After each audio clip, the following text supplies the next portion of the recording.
එම දිනාටම තෙරුවන් සරණයි. තෙරුවන් අද සරණයි. 2021 අවුරුද්දේ ඔක්තෝබර් මාසේ 16 වෙනිදා අපි මේ රැස්වලා ඉන්නේ ප ဋ ාණ ධම්ම සභාව මගින් පවත්වන අභිධම්මාචාර්ය උපාධි පාඨමාලාවේ දෙවෙනි වසර සඳහා වන දේශන මාලාවෙන් අදට නියමිත දේශනය කරගෙන යන්නටයි. මට මොහොතක් අවශ්‍යයි. අපි පළමුවෙන් තෙරුවන් නමස්කාර කරලා ඉඳිමු. සාදු සාදු සාදු. නමෝ තස්ස භගවතු අරහතු සම්මා සම්බුද්දස්ස. නමෝ තස්ස භගවතු අරහතු සම්මා සම්බුද්දස්ස. නමෝ තස්ස භගවතු අරහතු සම්මා සම්බුද්දස්ස. විචිත්තමති ගම්භීර මනන්ත ණය මණ්ඩිතං ප ဋ ාණං සම්මසන්තස්ස විමලාමිත බුද්ධියා යස්ස දේහානික්ඛමින්සු සුභාචබ්බන්න රන්සියෝ නීලපීතා රත්ත සීතා මංජිඨාච පබස්සරා තං ලෝකනාතං සුගතං ධම්මං ච ජිනසේවිතං සංඝං නිරංගනං සෙට්ඨං නමාමි සිරසාදරං. සාදු සාදු සාදු. හොඳයි, අපි කතා කරමින් ආවේ ධම්මසංගණී ප්‍රකරණේ සුත්තන්ත මාතිකා කොටසයි. අද අපි එහි පස්වෙනි පාඩම තමයි කරගෙන යන්නේ. අවසාන කොටස වෙන්න පුළුවන්. අපි මෙතෙක් දුක මාතිකා 33ක් කතා කරලා තියෙනවා සුත්තන්ත මාතිකා යටතේ. අද එහෙමනම් 34 වෙනි දුකේ ඉඳලා පග්ගහෝ ච අවික්කේපෝච කියන පග්ගහ දුකේ ඉඳලා සාකච්ඡා කරමු. මෙතනදී මේ වචන දෙක නම් අපිට හුරුයි. අමාරු වචන දෙකක් නෙමෙයි. මීට කලින් අපිට හමු වෙලා තියෙනවා. කාට හරි කියන්න පුළුවන් මේ වචන දෙක හමු වෙච්ච තැන? මීට කලින් අපිට මේ වචන හමු වෙලා තියෙනවා. කුසල සිත විස්තර කරන තැන. හරි. කුසල සිතේ විස්තර කරගෙන ආපු තැන අපිට ධම්මුද්දේශ වාරයේ අවසානයේට හම්බෙච්ච යුගල ධර්මයේ තමයි මේක පිටි දුක කියලා අපි හැඳින්නුවේ. පග්ගහෝ හෝති අවික්කේපෝ හෝති කියලා. දැන් ඒ හරිය තිබිච්ච ඒවා තමයි මේ මෙතෙක් කතා කරන්නේ. දැන් සමතෝ හෝති විපස්සනා හෝති කියන එක කලින් කතා කළා. සති හෝති සම්පජඤ්ඤං හෝති කියන උපකාරක ධර්ම යුගලේ කතා කළා. අර ඒ වගේ ඒ තැන අපිට හම්බ වෙච්ච ඒවා තමයි මෙතනදිත් මේ කතා කරන්නේ. හරි? ඒ අනිත් පැත්තට ගත්තොත් මේවැනි විශේෂ වූ ධර්මතා තමයි අපි ධම්මුද්දේශ වාරයේදී එතනදී සාකච්ඡා කළේ. මොකද සමහර අයට ප්‍රශ්න වුණා ඇයි මේවා මේ විදිහට ගැලපුවේ කියලා. ඒ ගලපන්නට විශේෂ හේතු තිබුණා. ඒවා තමයි මේ සූත්‍ර පිටකයේ අනුසාරයෙන් මේ විදිහට අපිට අධ්‍යයනය කරන්න හම්බ වෙලා තියෙන්නේ. දැන් එහෙමනම් පග්ගහෝ කියන්නේ විරිය චෛතසිකය. හරි? අවික්කේපෝ කියන්නේ ඒකග්ගතා චෛතසිකය. එතකොට මේ දෙකනේ අපි එතනින් අරගත්තේ. එතකොට මෙතනදී පග්ගහ කියන එකේ සරල අර්ථය අපිට ගන්න පුළුවන් සංප්‍රයුක්ත චිත්ත චෛතසික ධර්මයන්ට රුකුල් දෙන්නා වූ. ඒකනේ විරිය චෛතසිකයෙන් කරන්නේ. චිත්ත චෛතසික ධර්මයන්ට රුකුල් දෙන්නා වූ පග්ගහ වීර්ය නම් වූ ධර්මයක් ඇත. ඊළඟට අවික්කේපෝ කිව්වහම සංප්‍රයුක්ත චිත්ත චෛතසික ධර්මයන් විසිර යා නොදී ඒකාග්‍රතාවෙහි පිහිටවන්නා වූ අවික්ෂේප නම් වූ ධර්මයක්ද ඇත. ඒ කියන්නේ අර එකට හැදෙන එකට ඇති වෙන සහජාත නාම ධර්මියෝ ටික විසිර යා නොදී එකම ආකාරයකට එකම අරමුණක් කෙරෙහි පවත්වා ගන්න ඒකාග්‍රතාවය තමයි මෙතනදී කතා කරන්නේ. එතකොට අපි විශේෂයෙන් මේ ඒකාග්‍රතාව වැදගත් වෙනවා. මොකද අපි දන්නවා ඒකාග්‍රතාවය කියලා කියන්නේ අර උද්දච්චය කියන අකුසල පාක්ෂික කලබලකාරී බවට ප්‍රතිපක්ෂ වූ ස්වභාවයනේ. එහෙමනම් ඒ දෙක තමයි මෙතනින් එකට අරගෙන යුගලයක් හැටියට ගලපලා තියෙන්නේ. ඒ අනුව මෙතන විරිය සහ සමාධිය කියන ධර්මතා දෙක එකට පෙන්වා ගැනීම සඳහායි මේ පද යුගලය මේ විදිහට ඉදිරිපත් උනේ ධම්මොපදේශ වාරයේත් ඒ විදිහටම තමයි ඉදිරිපත් උනේ. මේ ස්වභාව දෙක නික්කේප කාණ්ඩය තුල විස්තර වෙන්නේ කොහොමද? ඒ අංක 1365 තුලදී විස්තර වෙනවා තත්තකතමෝ පග්ගහෝ යෝ චේතසිකෝ විරියාරම්භෝ පෙය්‍යාලං සම්මා වායාමෝ අයං උච්චති පග්ගහෝ කියලා. මේක අපි අර කලින් ඉගෙන ගත්ත විරිය චෛතසිකේ හඳුන්වා දීපු තැන යෙදෙන පාඨයමයි. ඒ අනුව පැහැදිලිවම මේ විරිය ස්වභාවය තමයි පග්ගහෝ කියලා ඉදිරිපත් වෙන්නේ කියලා අපිට තේරුම් ගන්න පුළුවන්. අවික්කේපය කිව්වත් යා චිත්තස්ස ඨිති සම්ඨිති අවට්ඨිති ආදී වශයෙන් විස්තර වෙන ඒකාග්‍රතා චෛතසිකය දක්වපු තැන එහෙම නැත්නම් සමාධිය දක්වපු තැන ඉදිරිපත් වූ ආකාරය තමයි මෙහිදීත් ඉදිරිපත් වෙන්නේ ඡේදාංක 1366 නික්කේප කාණ්ඩයේ තුලදී. ඒ අනුව පග්ගහ සහ අවික්කේප කියන ධර්මතා දෙක පැහැදිලිවම විරිය චෛතසිකය සහ ඒකාග්‍රතා චෛතසිකයේ හැටියට අපිට අභිදේයාර්ථ උදුරන්නට පුළුවන්. එතකොට ඒක හැම වෙලාවකම එමෙන්න විරිය ඒකාග්‍රතා කිව්වම ස්කන්ධ එකයි ආයතන එකයි ධාතු එකයි සත්‍ය එකයි හැටියට යන්නේ. ස්කන්ධ එක මොනවද? සංස්කාර ස්කන්ධය, ආයතනික ධම්මායතනේ, ධාතු එක ධම්ම ධාතු, සත්‍ය එක දුක්ඛ. සත්‍ය කීය කොහොමද අරගන්නේ අපි? සත්‍ය දෙකක් ගන්න පුළුවන්ද? ඔව් සත්‍ය දෙකක් මෙතන ගන්න පුළුවන්. අන්න හොඳයි. සත්‍ය දෙකක් ගන්න පුළුවන්. මොනවද කියන බලන්න සත්‍ය දෙක? මාර්ග සත්‍යෙ මොනවද යන්නේ? සම්මා වායාම. විරිය චෛතසික. ඔව් විරිය චෛතසිකය ඕනනම් දෙකට බෙදලා මාර්ග දෙකකට අපිට අරගන්න පුළුවන්. ලෝකෝත්තර සිද්ධිය දෙන විරිය චෛතසිකය ඒ විදිහට ගන්න පුළුවන්. හරි ඒක බලන්න මේ මාතිකා පොතේ ඒක විස්තර කරලා දුන්නා තිබ්බද අපිට? බලමු. පග්ගහ දුකයේදී ඒක එතනින් එහාට කියලා නෑ. මෙතන අපිට දුක් මොනවාද සත්‍ය දෙකක් හැටියට ගන්න බැරි කමක් නෑ පුළුවන්. හරි ඒක අපි මේ විදිහට සලකලා අරගමු. කොමින්න මම මේක හදාගන්නම්. හදලම දාමු අපි.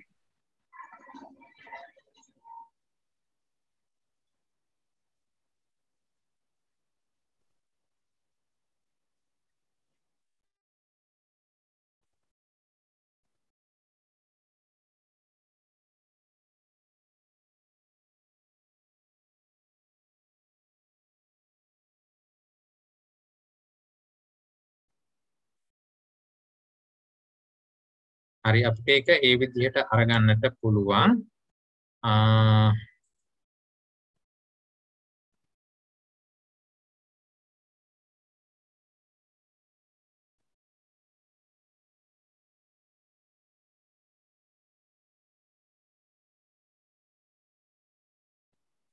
හරි. එහෙම වුණොත් විරිය චෛතසිකය දෙකට බෙදලා අරගන්න. දුක්ඛ සත්‍යයට සහ මාර්ග සත්‍යයට වැටෙන විදිහට.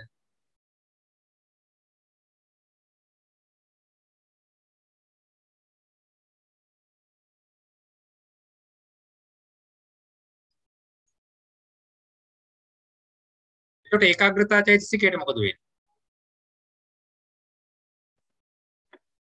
සම්මා සමාධි කියන්නේ.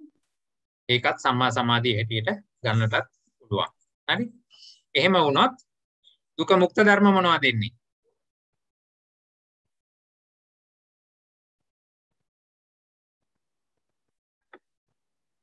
ඔක්කොම පරමාර්ථ ධර්ම මේ චෛතසික හැර. ඒ චෛතසික හැර ඔක්කොම පරමාර්ථ ධර්ම ටික අපිට අරගන්නට පුළුවන්. හරි ඒක පහසුයි. ඒ ගැන ගැටලුවක් නෑ නේද? හරි එහෙමනම් ඊළඟ දුකය තමයි 35 වෙනි එක සීල විපatti දුකය. එතන පද දෙක ඉන්නේ සීල විපatti සහ ditthi විපatti. සීල විපත්තිය. මොකද සීල විපත්තිය කියන්නේ? සමාදන්ව ගන්නාලද ශීලයාගේ සිකපද බිඳීම නම් වූ සීල විපatti ධර්මයක්ද ඇත්තේය. දැන් යම් කිසි කෙනෙක් සීලයක් සමාදන් වුණාට පස්සේ ඒ සමාදන් වූ සීලය රැක ගැනීමට බැරුව එකී සිල්පද බිඳෙනවා නම් අන්න ඒක සීල විපත්තිය හැටියට හැඳින්වුවා. එතකොට එතනදි වෙන්නේ මොකද්ද? සීලය නැසෙනවනේ, කැඩෙනවනේ. ඒ කියන්නේ අසංවර බව ඉස්මතු වෙලා එනවා. සීලය රැක ගන්නට අපහසු බව. ඒක සීල විපත්තිය. ditthi විපත්තිය කියලා කිව්වනම් වැරදි දෘෂ්ටියට වැටෙන බව. විපරීත දෘෂ්ටි නම් වූ ditthi විපත්ති ධර්මයක්ද ඇත. වැරදි දෘෂ්ටියට වැටෙන වග තමයි එතනදී අරගත්තේ. ඒ කියන්නේ සම්‍යක් දෘෂ්ටියේ පිහිටා සිටින්නට අපොහොසත් බව. ඒ ditthi විපත්තිය. එහෙමනම් එතන පද දෙක ගැළපීලා යනවා සීල විපත්තියත් ditthi විපත්තියත්. අපි නික්කේප කාණ්ඩයට ගිහිල්ලා බැලුවා නම් සීල විපත්තිය මොකක්ද කියලා මම හිතනවා පසුබිමින් ඔයගොල්ලන්ට යම්කිසි බාධා શબ્දයක් ඇහෙනවා ඇති. මෙතන මේ පාරේ මොනවද වැඩ වගේක් කරනවා බර වාහන වගේක් ඇවිල්ලා. ඒ ගැන පොඩ්ඩක් අනුකම්පාව වදනය කරමු ඉතින් නේද? හොඳයි. එහෙමනම් නික්කේප කාණ්ඩයේ තුල සීල විපත්ති කියන ධර්මතාවය කොහොමද විස්තර කරලා දෙන්නේ? යෝ කායිකෝ වීතික්කමෝ වාචසිකෝ වීතික්කමෝ කායික වාචසිකෝ වීතික්කමන්න කය වචනය දෙකේ සංවර බව. ඒක නැතිවම හරි අයං උච්චත සීල විපත්ති සබ්බම්පි දුස්සීල්‍යං සීල විපත්ති. කය වචනයේ දෙකේ හික්මීමක් රඳවා ගැනීමට බැරි බව. හරි කායික ව්‍යතික්‍රමණයක් වාචසික ව්‍යතික්‍රමණයක් කායික වාචසික ව්‍යතික්‍රමණයක් ඇද්ද මෝ සීල විපත්තියයි කියනු ලැබා. පැහැදිලි නේක? අපිට කය වචනේ රැකගෙන ඉන්න පුළුවන් නම් ඒක සීල විපත්තිය සීල සම්පත්තිය. එසේ බැරි වෙන හැම අවස්ථාවකම සීල විපත්තියක් බවට පත් වෙනවා. හරිනේ? මේක පුද්ගල පඤ්ඤාති ප්‍රකරණයෙන් තවත් විස්තර කරලා අරගන්න පුළුවන්. සීල විපත්තිය කොහොමද කියලා කය පිළිබඳ වැරදි හැසිරීමය වචනය පිළිබඳ වැරදි හැසිරීමය කය පිළිබඳ වූ වචනය පිළිබඳ වූ වැරදි හැසිරීමේ යමක් ඇද්ද මේ සීල විපත්තියයි කියනු ලැබේ. එතනදෙත් මේ අදහසම තමයි පුද්ගල පඤ්ඤාති ප්‍රකරණය තුල පුද්ගලයෝ හඳුන්වද්දී ඉදිරිපත් කරලා තියෙන්නේ. ඒ අනුව කොතනින් ගත්තත් සීල විපත්තිය එකම අර්ථය ඉදිරිපත් වෙලා තියෙනවා. ditthi විපත්තිය අරගත්තාම අර දසවස්තුක මිත්‍යා දෘෂ්ටියට වැටෙන වග. වෙන විදිහකට කිව්වොත් සම්මා දිට්ඨිය විනාශ වෙලා සම්මා දිට්ඨියේ රඳා සිටින්නට බැරුව මිත්‍යා දෘෂ්ටිගත වෙන වග. නත්ති දින්නම් නත්ති ඉත්තං නත්ති උතං ආදී වශයෙන් විස්තර කරපු දසවස්තුක මිත්‍යා දෘෂ්ටියට වැටෙන ස්වභාවය ditthi විපත්තිය වෙනවා. සම්‍යක් දෘෂ්ටිය තුල ඉන්නට බැරි වගේ. එසේ වන හැම විටකම අකුසලයේ එක්කහුව වෙන නිසා ඒක ditthi විපත්තියක් හැටියට හැඳින්වනවා. සිංහල පැත්ත බැලුවත් ඒ විදිහමයි. දුන් දැයි විපාක නැත, පූජායෙහි විපාක නැත ආදී වශයෙන් ඒ කියන හැම එකක්ම හැම මිත්‍යා දෘෂ්ටියක්ම දෘෂ්ටියකටපත් වීමම ditthi විපත්තියක් කියලා හැඳින්වනවා. එහෙමනම් මෙතනදී සීල විපත්තියක් ditthi විපත්තියක් මේ දෙකේ අපි දෙයාර්ථ කොහොමද අපි හොයන්නේ? සීල විපත්තිය කියනකොට කය වචනීය දෙකේ අසංවර භාවය තුල අපිට අකුසල් සිත් 12ම ඇති වෙන්නට පුළුවන්. හරි? කය වචනීය දෙකේ අසංවරය තුල 12 අකුසලයේම ඇති වෙන්නට පුළුවන්. එහෙමනම් එතනදී අභිධේයාර්ථ හැටියට උදුරා ගන්නට පුළුවන් අකුසල් සිත් 12යි තත්සම්පයුක්ත චෛතසික 27යි කියලා. ditthi විපත්තියේදී අපිට පැහැදිලිවම අරගන්න වෙන්නේ මිච්ඡා දිට්ඨිය. ඒ කියන්නේ ditthi චෛතසිකය. ඒකත් අකුසල පාක්ෂිකමයි අකුසල සිත්වලමයි යෙදෙන්නේ. සාමාන්‍යයෙන් එතන අකුසලේ ditthi සම්ප්‍රයුක්ත සිත් ටික ගන්න නැත්තේ? අද ditthi සම්ප්‍රයුක්ත සිත් ටික ගන්නෙ නෑ. ditthi විපත්තිය කියලා කිව්වහම චිත්තෝත්පාද හැටියට නෙමෙයි කෙලින්ම ditthi චෛතසිකයම අරගෙන තියෙනවා. චිත්තෝත්පාදයකට යන්නේ නැතුව කෙලින්ම ditthi චෛතසික පරාමාස අපි කරද්දී පරාමාසයේ වෙනම ධර්මයක් හැටියට අපි සැලකුවානේ. ඒ පදනමේම ඉඳගෙන මෙතනත් ditthi කියද්දී ditthi චෛතසිකය ඒ විදිහටම අරගෙන අපි දෙයාර්ථ පෙන්නනවා.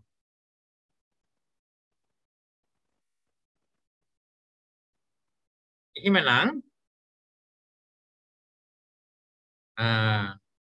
සීල විපත්තියට සහ ditthi විපත්තියට මේ අභිදේයාර්ථ මේ විදිහට යනවා නම් දුක මුක්ත ධර්ම හැටියට මේ ටික හැර ඉතුරු ටිකනේ අපිට සලකන්නට වෙන්නේ. එහෙනම් එතන සිත් කීයක් එනවද?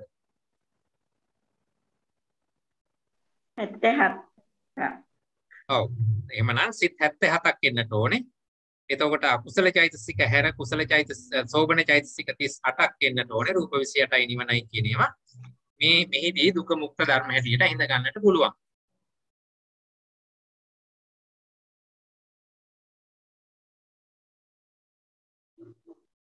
ඒකත් පැහැදිලිනේ. හරි මේ වගේ මේකක් තමයි ඊළඟ දුකයටත් ඉන්නේ. එතනදී විස්තර වෙන්නේ 36 වෙනි දුකය සීල සම්පදා දුකය. එහිදී විස්තර වෙන ධර්ම ටික තමයි සීල සම්පදාව සහ ditthi සම්පදා. සීල සම්පත්තියත් ditthi සම්පත්තියත් හැටියට මේක සම්පatti වශයෙන් කුසල පාක්ෂිකව ඔන්න දැන් අරගෙන තියෙනවා. අර පසුගිය දුකයට වඩා වෙනස් ආකාරයකට. එතකොට මෙතනදී මොනවද අපි අරගත්තේ? සීල සම්පදාව කියලා කිව්වොත් අඛණ්ඩව කැඩෙන්නේ නැතුවම රකින්නාලද සීල සම්පත්තියගේ පරිපූර්ණ භාවය කියලා එකක් තියෙනවා. පරිපූර්ණ භාවය. අන්න එතනදී සීල සම්පදාවක් හැටියට ඒක සලකලා තියෙනවා. පැහැදිලිද? ඒක සීල සම්පදාව කියනකොට නොකැඩී රැකගෙන ආපු සීලයක්. එහි පරිපූර්ණත්වයකින් රැකගෙන තියෙනවා නම් ඒක සීල සම්පදාවක් හැටියට ඉදිරිපත් කළා. ඊළඟට ditthi සම්පදා කියලා කිව්වහම සම්‍යක් දෘෂ්ටියගේ පරිපූර්ණ භාවය. එතකොට අර මිත්‍යා දෘෂ්ටි වලට වැටෙන්නේ නැතුව සම්‍යක් දෘෂ්ටිය තුලම රඳා සිටින්නට පුළුවන් වග එහි පරිපූර්ණත්වයට පත් කරගන්න පුළුවන් වග තමයි මෙහිදී දක්වලා තියෙන්නේ. සීල සම්පදාවත් ditthi සම්පදාවත්. දැන් අපි බලමු නික්කේප කාණ්ඩයේ කොහොමද ඒක අර්ථ දක්වන්නේ කියලා. ඡේද අංක 1369 වෙන්න ඕන නේද? 1369 එහි විස්තර වෙනවා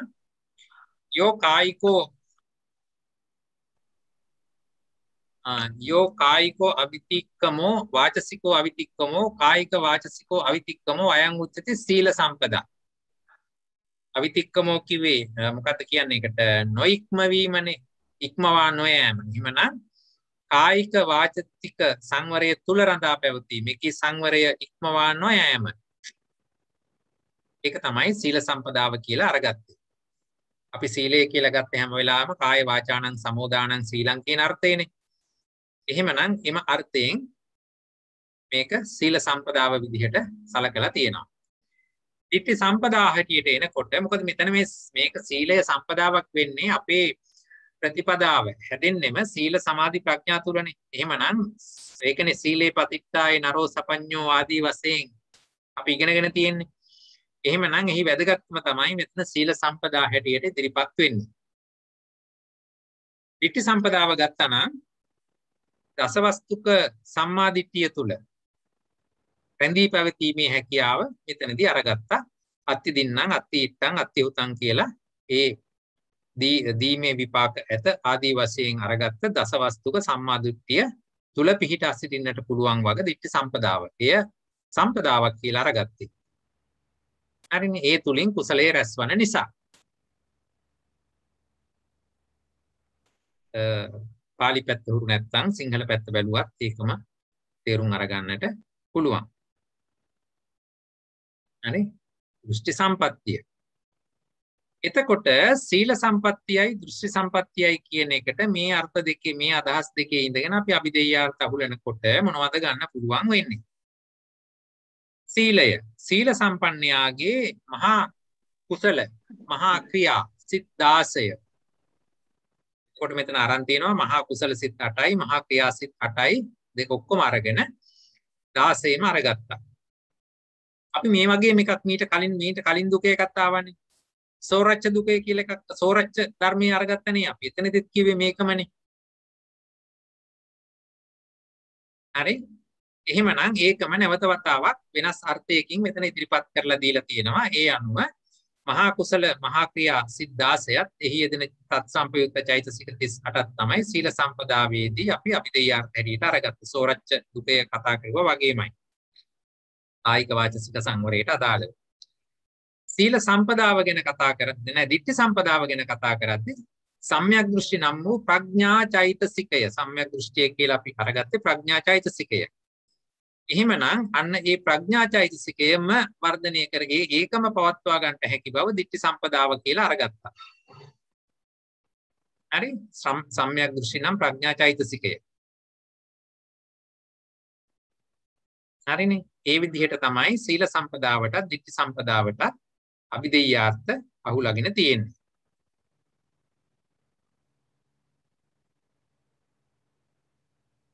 එතකොට ඔය සෝවාන් වෙච්ච පුජ්‍යලකුගේ ලක්ෂණද කියන්නේ? එතෙන්ට විතරක් ඉලක්ක කරලා නැහැ. එතෙන්ට විතරක් ඉලක්ක කරලා නැහැ. මොකද මහා කුසල සිතුත් තරම් තියෙනවනේ. හරි. මහා කුසල මහා ක්‍රියා. මහා ක්‍රියා ඉන්නේ රහතන් වහන්සේටනේ. එතකොට මෙතන ඇයි මහා ක්‍රියා ගත්තේ කියලා ඕන දැන් ප්‍රශ්නයක් එන්න පුළුවන්. අපි ඒක ඉදිරියේදී කතා කරනවා බල සංඝාරවස්තු සූත්‍රයේ කොහොමද විස්තර කරලා තියෙන්නේ කියන එකත් එක්ක ගලපලා ගත්තාම ඒක තේරුම් ගන්න පුළුවන්. ඉදිරියේදී ස්ලයිඩ් එකක් එයි ඒකට. සීල සම්පදාව ගැන. දැන් මේ විදිහට මේක අර්ථ දැක්වෙනකොට දුක මුක්ත ධර්ම හැටියට එහෙනම් මෙතන සිත් 16 හැර ඉතුරු චෛතසික ටිකනේ එන්නට ඕනේ. ප්‍රඥා චෛතසිකයත් මේ කියන ඒවා තුලම තියෙනවානේ. එහෙමනම් එතනදි වෙන්න ඕනේ සිත් 80 කීයද එතකොට 73ක් වෙන්න ඕනේ.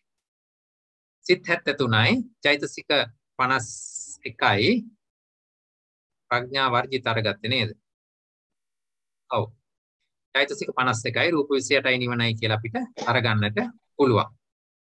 මේක තමයි සීල සම්පදා දුකේ දුක මුක්ත ධර්ම හැටියට ගැලපෙන ටික. දැන් මේක මේ සීල සම්පදා ditthi සම්පදා හැටියට මේවා අරගත්ත එකේ යම් යම් කාරණා තියෙනවා. දැන් අපි ගත්තොත් සීල සම්පදාවේ ආනිසංස මොනවද?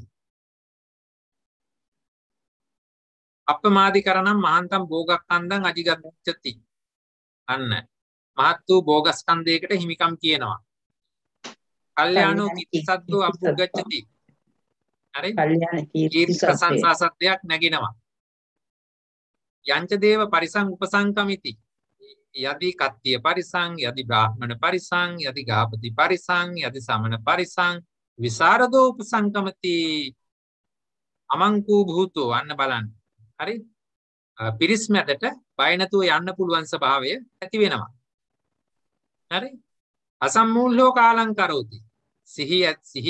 සිහියෙන්ම කාලක්‍රියා කරන්නට අවස්ථාව ලැබෙනවා. හරි? කායස්ස වේදා පරම්මරණ සුගතින් සග්ගන් ලෝකං උප්පජ්ජති.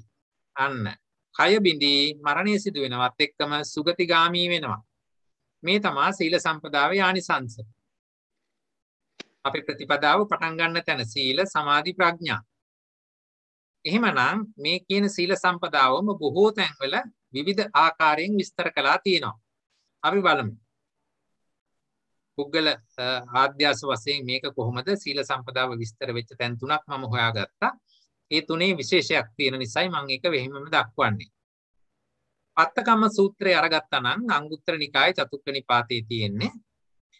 මෙලොව ගෘහ ජීවිතයේ සාර්ථක වීමේ කරුණු අතර සීල සම්පදාවත් පෙන්නලා දීලා එතනින් පස්පවින් වැළකීම අවධාරණය කරලා කිව්වා. ඒක තමයි සීල සම්පදාව කියලා. එතනදී පස්පව විතරයි කතා කළේ. ඇයි?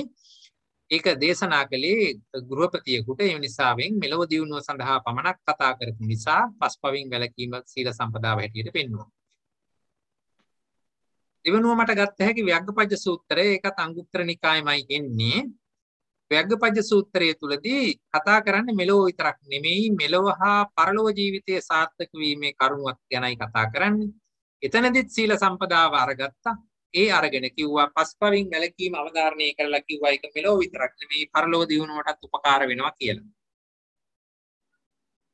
ඒ ව්‍යග්ගපජ්ජ සූත්‍රය.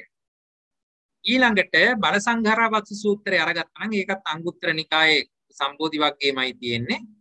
එතනදී සසර සහ නිවන කියන සියල්ල කැටි කරලා අරගෙන එතනදී පෙන්වලා දුන්න සේවිත්‍යව්වේ අසේවිත්‍යව්වේ භාවිතා කළ යුතු භාවිතා නොකළ යුතු ධර්ම කියලා අරගෙන එතන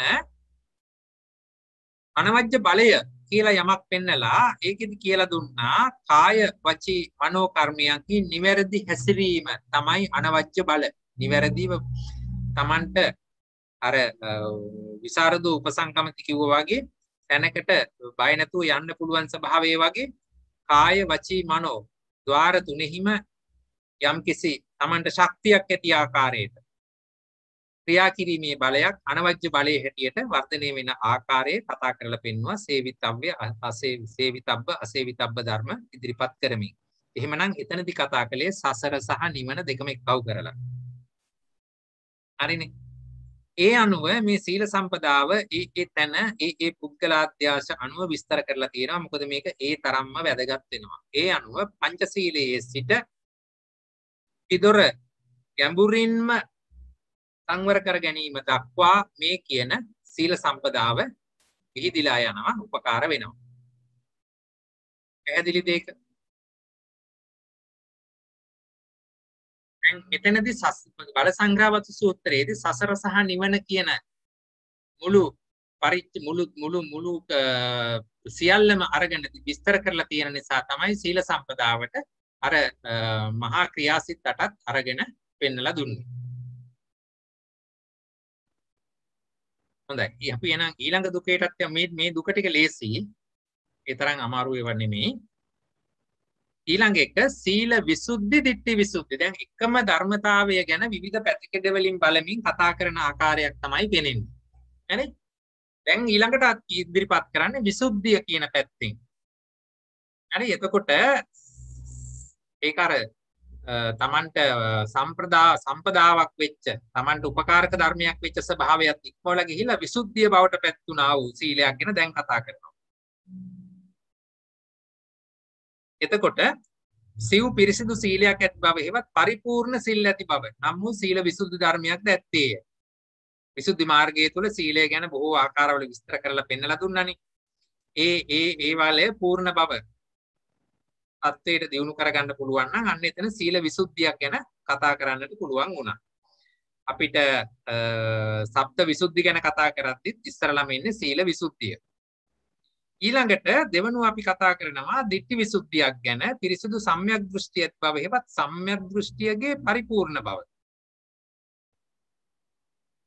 එහෙමනම් මේ අවස්ථා දෙකේම කතා කරන්නේ නිකන් සීලයක් හා දිට්ඨියක් ගැන නෙමෙයි.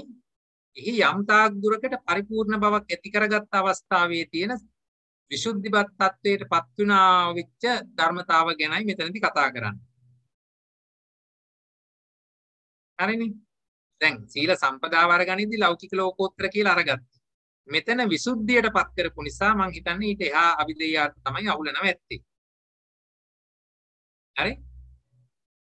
ඊළඟට මේ විසුද්ධි කියන එක වැදගත් වෙනවා. මොකද අර සප්ත විසුද්ධි ගැන කතා කරනකොට අපිට එනවා සීල විසුද්ධි, චිත්ත විසුද්ධි, දිට්ඨි විසුද්ධි, කාංකා විතරණ විසුද්ධි, මග්ගා මග්ග ඥාන දර්ශන විසුද්ධි, ප්‍රතිපදා ඥාන දර්ශන විසුද්ධි, ඥාන දර්ශන විසුද්ධි ආදී වශයෙන් සප්ත විසුද්ධිය විස්තර වෙලා තියෙනවා.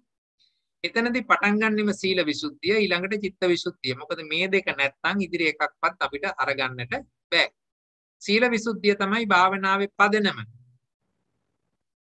ඒක හරියට තියෙනවා නම් අර අත්තානුවාද බය ලෝකෙ මේ තමන්ට නින්දා කරගනි. එහෙම නැත්නම් තමන්ට නිග්‍රහ කරයි කියන ස්වභාවය ඇති වෙන්නේ නැහැ. අත්තානුවාද බය නැති වෙනවා. සිත එකඟ වෙන්න ඒක උපකාර වෙනවා. මම හරි පිරිසිදුයි. හරි? ඒ ස්වභාවය හිතේ තියෙනවා නම් එතනදී අත්තානුවාද බය නැති වෙන නිසා භාවනාවට පදනම කියන එක එතනින් සැකසෙනවා. චිත්ත විසුද්ධිය කියනකොට හිතේ එකඟ බව සමාධිය සඳහා අවශ්‍යමනේ. එහෙමනම් සමාධිය වැඩෙන්නට ඒක උපකාර වෙනවා. දිට්ඨි විසුද්ධිය කියලා කිව්වා නම් නාම රූප ධර්මයෝ නිවැරදි ආකාරයෙන් තේරුම් ගන්නට දක්ෂතාවය ඇති වෙනවා. ඒ කියන්නේ නාම රූප පරිච්ඡේදයක් ඇති වෙන්නට පටන් ගන්නවා. තවත් දියුණු වෙනකොට සක්කාය දිට්ඨිය දුරලීම දක්වා මේක දියුණු වෙන්නට පුළුවන්. කාංකා විතරණ කියනකොට හේතුඵල ධර්මතා ගැන සැක නැති වෙනවා. නිවැරදිව ඒක තේරුම් ගන්නට පුළුවන් වෙනවා. මග්ගා මග්ග ඥාන දර්ශන විසුද්ධිය කියනකොට මේක තමයි නිවැරදි මාර්ගය. මේ අනිත්වා මාර්ගයෙන් නොවේ කියලා පැහැදිලිව වටහා ගැනීමට. ඒ කියන්නේ තව පැත්තකින් කිව්වොත් ප්‍රඥප්ති ධර්මයන් තුල මුලා නොවී සිටීමට මග්ගා මග්ග ඥාන දර්ශනයේදී උපකාර වෙනවා. එතකොට මේ ටික සෙට් හරියට ගැලපෙනකොට ප්‍රතිපදාව හරියට තීරණය කරගන්නට පුළුවන් වෙනවා. ඒ අනුව ප්‍රතිපදා ඥාන දර්ශන විසුද්ධිය ඇති කරගන්න පුළුවන්. ඒ තුල තමයි අපි අර නව මහා විදර්ශනා ඥාන ගැන එහෙම කතා කරන්නේ. ඒක ඉක්මවා ගියාම ඥාන දර්ශන විසුද්ධිය තියෙනවා සතර මාර්ග ලැබීම සහ ප්‍රත්‍යවේක්ෂා වීතිවල ආදී වශයෙන් ඒක ඥාන දර්ශන විසුද්ධිය හැටියට යනවා. මේ විදිහට මේ විසුද්ධියේ පරිපූර්ණත්වයට පත්වීම තමයි සීල විසුද්ධියේ ඉඳලා ඥාන දර්ශන විසුද්ධිය දක්වා මේ සප්ත විසුද්ධීන්ගේ දක්වලා තියෙන්නේ. එයින් මේ පද යුගලයට අරගෙන තියෙන සීල විසුද්ධිය, ditthi විසුද්ධිය. සීල විසුද්ධිය කිව්වහම සංවර භාවය, ditthi විසුද්ධිය කිව්වහම නුවණ ඇති කර ගැනීම. ඔය අදහස හිතේ තියාගෙන අපි බලමුකෝ ඊළඟට නික්කේප කාණ්ඩේ. එතනදී ඡේදංක 1371 තත්තකතමා සීල විසුද්ධි යෝ කායිකෝ අවිතික්කමෝ වාචසිකෝ අවිතික්කමෝ කායික වාචසිකෝ අවිතික්කමෝ අයං උච්චති සීල විසුද්ධි. නැවතත් අර පරණ පාඩේම ඉදිරිපත් කරමින් සීල විසුද්ධිය ඉදිරිපත් කරලා තියෙනවා. ඒ විදිහටම ditthi විසුද්ධියත් මෙතන විශේෂයෙන් කතා කරනවා වෙනස් ආකාරයකට. කම්මස්සගත ඥානං, සච්චානුලෝමික ඥානං, මග්ග සමංගිස්ස ඥානං, ඵල සමංගිස්ස ඥානං කියලා ආකාර හතරකට. මොකද්ද කම්මස්සගත ඥානය කියන්නේ? කුසලය අනර්ථකාරී කියලා දැනගන්න ඕනේ. මොන අකුසලය අනර්ථකාරී කියලා දැනගන්න ඕනේ. කුසලය වඩා සුදුසු එකයි කියලා දැනගන්න ඕනේ. එතකොට කුසලයේ තමයි සසරෙන් එතර වෙන්නට එකම මාර්ගය කියන මේ ආදී වශයෙන් තියෙන දැන ගැනීම තමයි කම්මස්සගත ඥානය කියන්නේ. සරලවම කිව්වොත්. සත්‍යානුලෝමික ඥානය කිව්වහම මොකක්ද ඒකට කියන්නේ? සත්‍යානුලෝමික කියන එක තමයි මට මතක හැටියට ධම්මට්ටි ඥානය කියන්නේ. චතුරාර්ය සත්‍ය ධර්මයන්ගේ. එතකොට ඒක අර අපි අනුලෝම කියලා අරගන්න සිතක් තියෙන්නේ. පරිකර්ම උපචාර අනුලෝම. අන්නේ අනුලෝම සිත මගින් උලුප්පා දෙන ඥාන ස්වභාවය. ඒ කියන්නේ විදර්ශනාවේ කෙලවරනේ එතකොට. හරි එතනින් පස්සේ ගෝත්‍ර භූ ගිහිල්ලා ඵලයටපත් වෙන්න එපාය. ඊළඟට මග්ග සමංගිස්ස කියලා කිව්වම මාර්ග ඥානය, ඵල සමංගිස්ස කිව්වම ඵලස්ත්‍යාගයේ ඥානයේ හැටියට මේ හතර අරගන්න පුළුවන්. වෙන්න මේ தത്വයට මේ අවස්ථාවන් හිතින ප්‍රඥාව ditthi විසුද්ධි කියලා අරගත්තා. හැම වෙලාවකම ditthi විසුද්ධියක් කියලා අරගන්නෙම ප්‍රඥාව. එහෙමනම් දැන් මෙතනදී හැම වෙලාවෙම අරගත්තේ විසුද්ධි தത്വයේ නිසා මේක ලෝකෝත්තර මට්ටමින් සීල විසුද්ධිය අභිදේයාර්ථ උගුලා තියෙන වගේ පේනවා. ලෝකෝත්තර සිත් 8යි තත්සම්පයුක්ත චෛතසික 36 තමයි සීල විසුද්ධිය හමුවේ අරගෙන තියෙන්නේ. පරිපූර්ණ භාවයටපත් වීම. ditthi විසුද්ධිය යටතේදී කම්මර කියන ආකාර හතර කම්මස්සගත ඥානෙ, මස්තක ප්‍රාප්තක විදර්ශනා ඥාන, මේ විදිහට සත්‍යානුලෝමක ඥාන, ලෝකෝත්තර මාර්ගඵල ඥාන. මේ කියන 8 දෙනා. ඒ කියන්නේ එතකොට කම්මස්සගත ඥානය වෙනකොට ඥාන සම්පයුක්ත මහා කුසල 4යි මහා ක්‍රියා 4යි ගන්න පුළුවන්. ඊළඟට අනිත් ටික අපිට ලෝකෝත්තර මාර්ගඵල කියනකොට ලෝකෝත්තර සිත් 8යි ලෝකෝත්තර සිත් 8හි මෙතනදී ditthi විසුද්ධිය කියලා අරගන්නේ මේ ප්‍රඥා චෛතසිකේනේ. එතකොට එහෙමනම් මේ ඥාන 4 ඇති වෙන්න පුළුවන් වෙන්නේ මොනවද? ඥාන සම්පයුක්ත මහා කුසල 4ත් ක්‍රියා 4ත් ලෝකෝත්තර 8ත්නේ. එහෙමනම් ඔය කීයද ගාන 4 4 8 8 16යි. ඔය කියන සිත් 16 හියදෙන ප්‍රඥා චෛතසිකේ තමයි ditthi විසුද්ධි කියලා මෙතනදී අභිදේයාර්ථ උගුලගෙන තියෙන්නේ. හරිද? හැම වෙලාවෙම ditthi විසුද්ධිය ditthියට මොනවාද සම්මා දිට්ඨියට හැටියට අරගන්නෙම ප්‍රඥා චෛතසිකය. එහෙමනම් මෙතනදී මොන සිත්වල දෙන ප්‍රඥාවද? කම්මස්සගත ඥානයේ මස්තක ප්‍රාප්ත විදර්ශනා ඥාන මේවා ඔක්කොම ලෞකික සිත්නේ. ඒ නිසාවෙන් මෙතන අරන් තියෙන්නේ ඥාන සම්පයුක්ත මහා කුසල 4යි ක්‍රියා සිත් 4යි ලෝකෝත්තර සිත් 8හිම. මොකද මෙතන ඵල ඥානක් තියෙනවනේ. ලෝකෝත්තර මාර්ග ලෝකෝත්තර ඵල ඥාන 8 දෙනක් ඉන්නවනේ. ඒ නිසා මේ කියන සිත් 16 තියෙන ප්‍රඥා චෛතසික 16 තමයි ditthi විසුද්ධි හැටියට අරගත්තේ.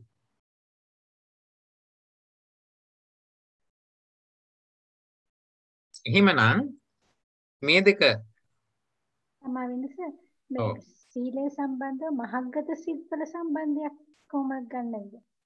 මහග්ගත සිත්වල සීලයෙන් පරිපූර්ණයි කියලා අපි අරගෙන විරති හිම යෙදෙන්නේ නැති ස්වභාවය ගත්තා තමයි මෙතන ඊටත් එහා ගිහිල්ලානේ තියෙන්නේ. දැන් මෙතන ඥාන හතර අරගෙන බැලුවොත් ඒක අරගෙන තියෙනවා ලෝකෝත්තර මාර්ගඵල දක්වාම ගිය අතිශය පරිපූර්ණත්වයට පත් වූ බවනේ අරගෙන තියෙන්නේ. නැවත ආපස්සට රිවර්ස් වෙන්නේ නැති ස්වභාවයේදීම අරගත් එකක් නේ අරගෙන තියෙන්නේ. මෙතනදිත් ඒ අනුව මේ පද යුගලයට අනුව අරගෙන තියෙන්නේ ලෝකෝත්තර සිත් 8හිම තියෙන පරිපූර්ණත්වයට පත් වූ සීලයම තමයි. එහෙමනම් මේ පද දෙක මේ විදිහට අභිධේයාර්ථ ගැලපෙද්දී දුක මුක්ත ධර්ම ඉතින් අඳුර ගන්න දැන් ලේසියි. මොකද මේ පද දෙක අඳුරගත්තට පස්සේ දුක මුක්ත ඕගොල්ලන්ට අඳුර ගන්න ලේසියි. ලෞකික සිත් 81යි චෛතසික 52යි රූප 28යි නිර්වාණයයි කියලා ගලපන්න පුළුවන්.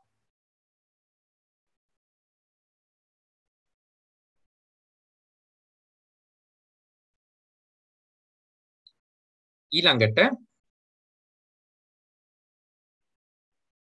අපිට කතා කරන්න දැන් 37ක් කතා කළානේ. ඊළඟට 38 වෙනි එක. මේක ටිකක් වෙනස් ආකාරයකට තියෙන එකක්. පදේ යෙදීමත් බලන්නකෝ. දිට්ඨි විසුද්ධි කොහොපන යථා දිට්ඨිස්සච පදානං.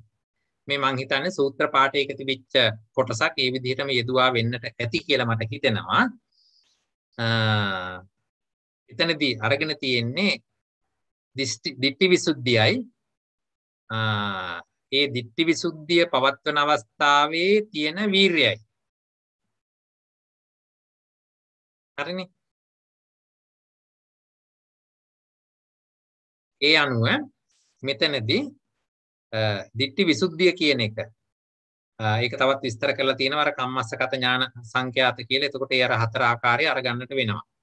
සම්‍යක් දෘෂ්ටියගේ සුවිශේෂී පිරිසිදු බව නම් වූ දිට්ඨි විසුද්ධි ධර්මයක්. මොකක්ද ඒ කියන්නේ? සම්‍යක් දෘෂ්ටියගේ සුවිශේෂ පිරිසිදු බව නම් වූ දිට්ඨි විසුද්ධි ධර්මයක්. දැන් මෙතනදී අත්තසාලිනී අටුවාව මේකට පොඩි කොටසක් එකතු කරලා කියනවා. දැන් කම්මස්සගත ඥානය කියලා කිව්වොත් එතනදී අකුසලය ගැන කොහොමද තේරුම් ගත යුත්තේ? අකුසලය කියන එක අර්ථය නසන හේයින් අනර්ථය උපදවන හේයින්. අකුසලය මගේය කියලා ගන්න එපා කිව්වා. ස්වකීයයි කියලා අරගන්න එපා කියලා කිව්වා. ඇයි ගන්න එපා කිව්වේ? අර්ථය නසන හේයින් හා අනර්ථය උපදවන හේයින්. එහෙමනම් අන්න එවැනි අර්ථ අනර්ථ හඳුනා ගැනීමට හැකි ප්‍රඥාව තමයි කම්මස්සගත ඥානය කියලා එතනදී හැඳින්වෙන්නේ. එහෙනම් එහි විලෝමය කොහොමද දෙන්න ඕනේ? කුසලය කියන එක ස්වකීයයි කියලා ගන්න පුළුවන්. ඇයි? අනර්ථය නැසලා අර්ථය උපදවන හේයින්.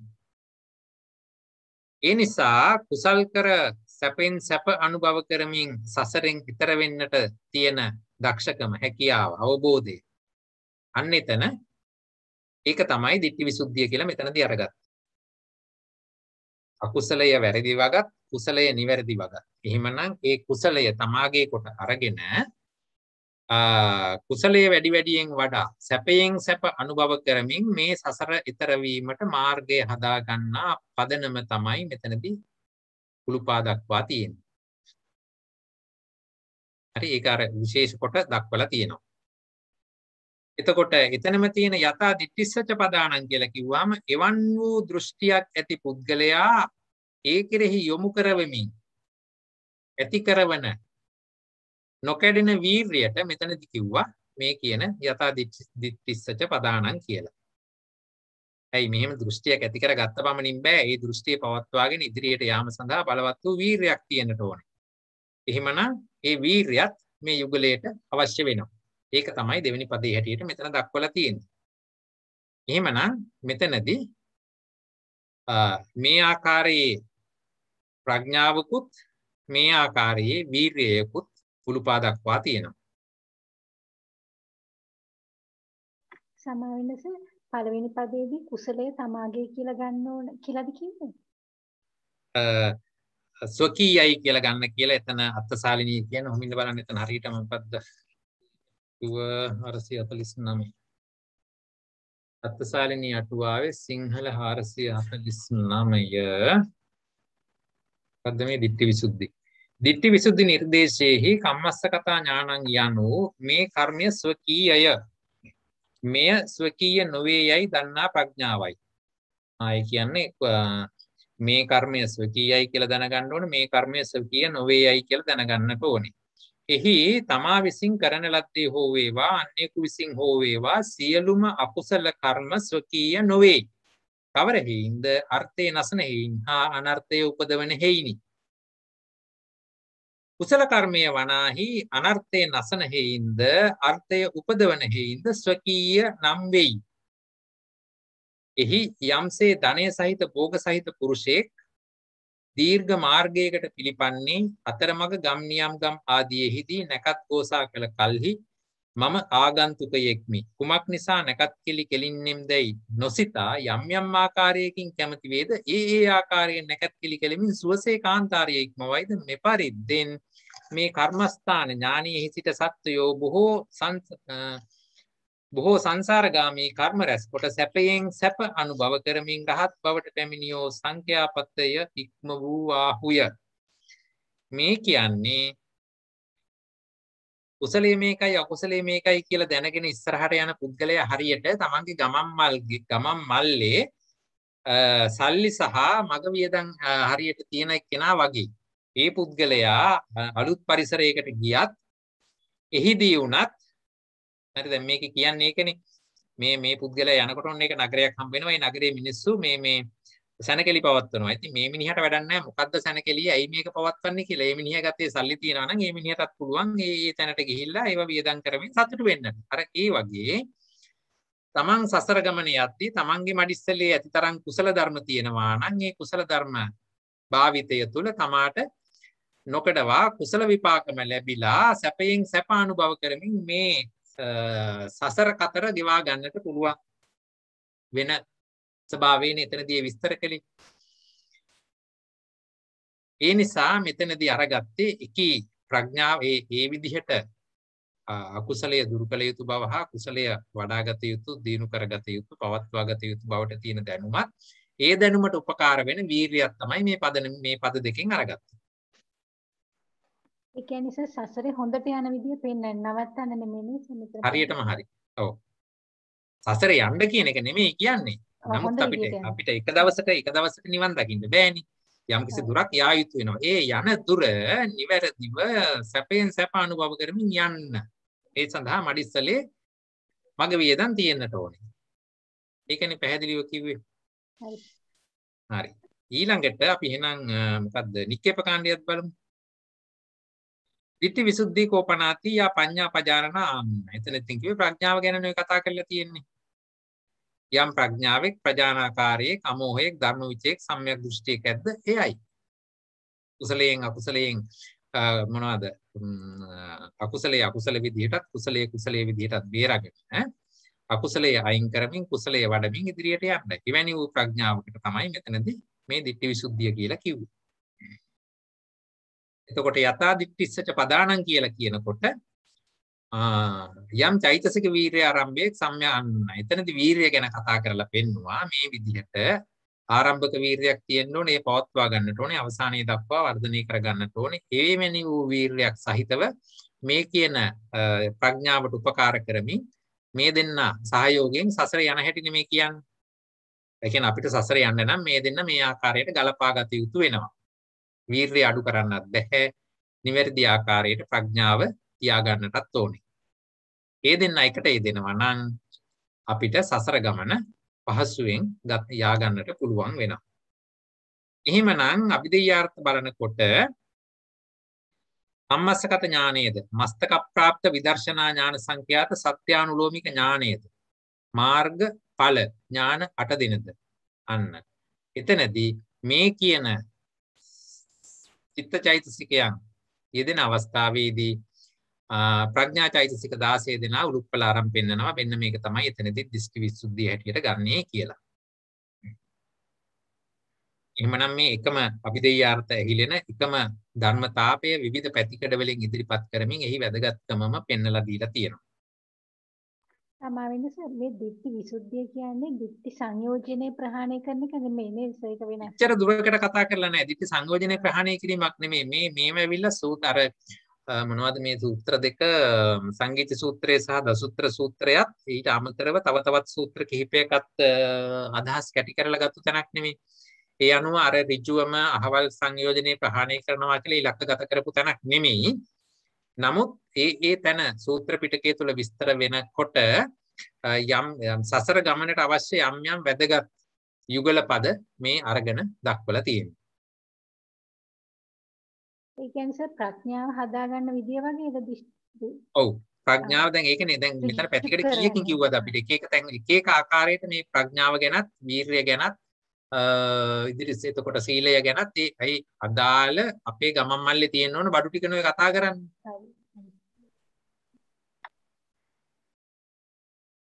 එතකොට මෙතනදී හරි මෙතන එතකොට දැන් පළවෙනි පදේ එනකොට මේ කියන ඥාන සම්පයුක්ත මහා කුසල 4යි මහා ක්‍රියා 4යි ලෝකෝත්තර සිත් 8යි මේ කියන 16 දෙන ප්‍රඥා චෛතසිකය තමයි මෙහිදී පළවෙනි පදේ අභිධේය අර්ථ හැටියට අහුලලා තියෙන්නේ.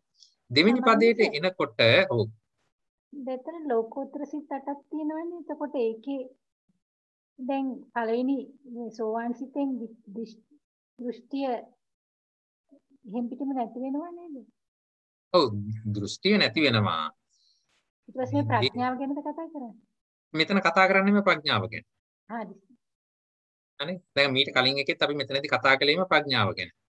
හරි. ditthi visuddhiyak වෙනවා නම් ඒක වෙන්නේම ප්‍රඥාවක් තුලදී. හරි. ඒක ඉතින් දැන් එහෙමනම් ප්‍රඥා සුද්ධි කියලා කියන්නේ නැතුව ditthi visuddhi කියලා මෙතන ඉදිරිපත් වෙලා තියෙනවා. හරි. ඊළඟට මොකද ලෝකෝත්තරට අරගන්න ඕනේ මෙතන මාර්ගඵල ඥාන 8 දෙනක් මෙතන අරගෙන තියෙනවානේ.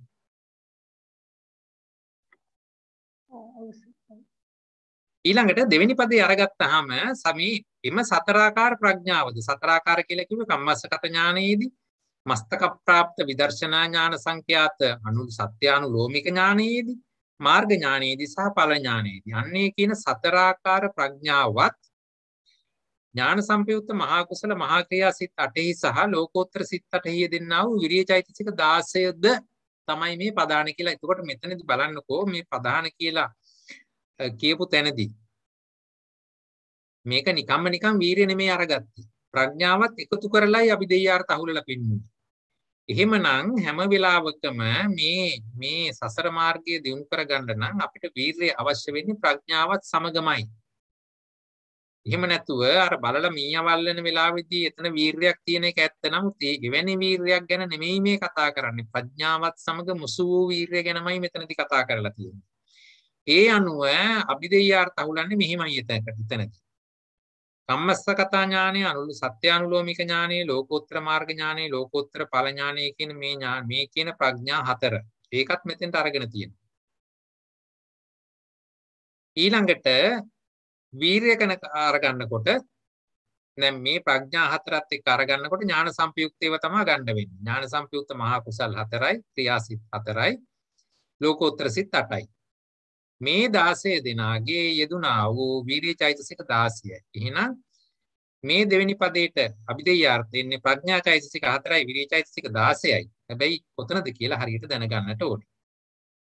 මෙන්න මේ ඥාන 4 යෙදෙන අවස්ථාවේ තියෙන ප්‍රඥා 4ත් මේ කියන සිත් 16 යෙදෙනා වූ විරිය චෛතසික 16ක්.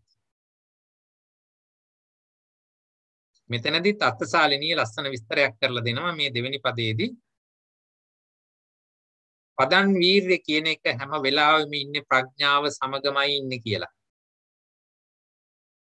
ඕන කෙනෙකුට තියෙන ඕන වීර්යයක් තියෙන්න පුළුවන්. නමුත් පදන් වීර්ය කියලා අපි අරගන්න වෙලාවේදී එය රඳා පවතින්නේ මොනවද? ප්‍රඥාවත් සමගමයි. අත්සාලිනිය ඒක විස්තර කරනවා. අත්සාලිනිය කියන්නේ ධම්මසංගණී අටුවාව.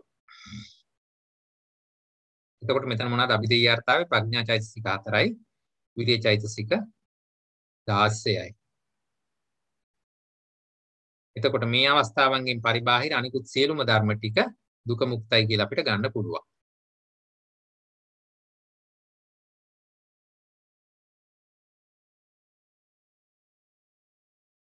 ඊළඟට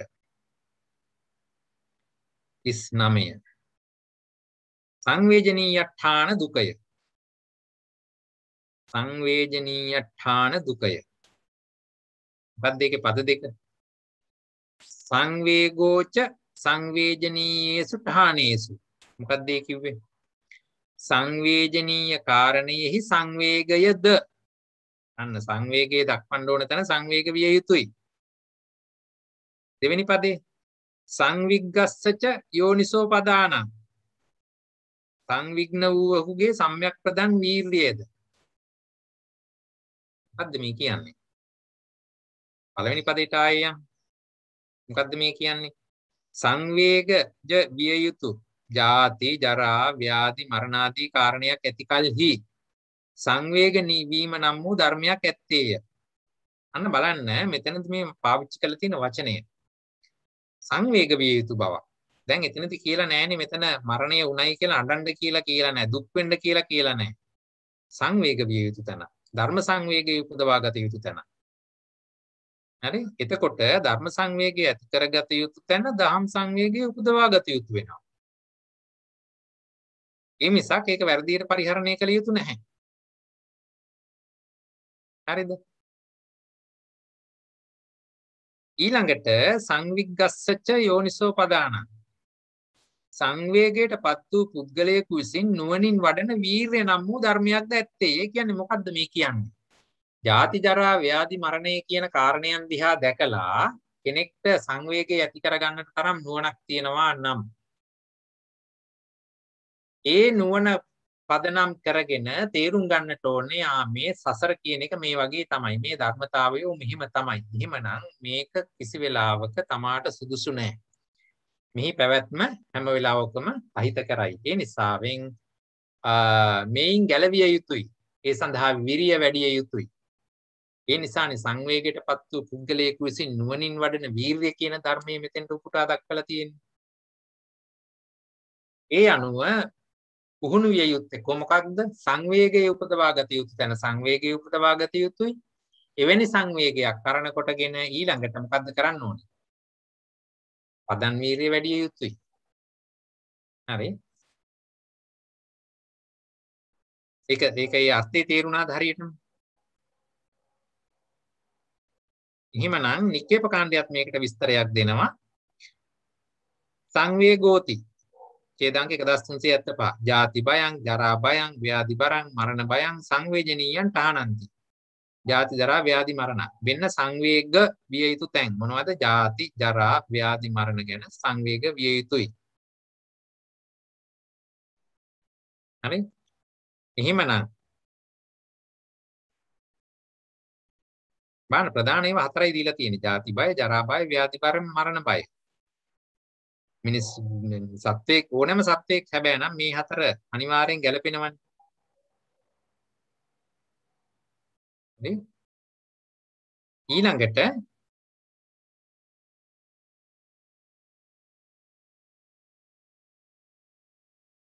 මේක සංගීත සූත්‍ර අටුවාවේ තවත් විස්තර කරලා දෙනවා. සංවේගයේද සංවේගන ධනවන ස්ථාන දෙයි කියලා තැන් දෙකක් හැටියට දෙනවා.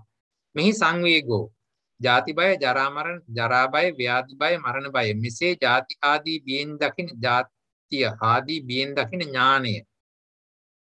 ඒක සංවේග.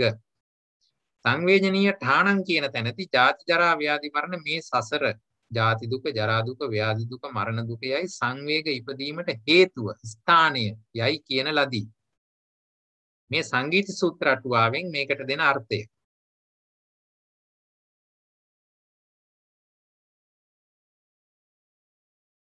එතකොට අපි නුවණින් දැක ගන්නට ඕනේ ජාති බය, ජරා බය, ව්‍යාධි බය, මරණ බය කියන එක දකින්නට අපිට යම්කිසි ප්‍රඥාවක් තියෙන්නට ඕනේ. හරි?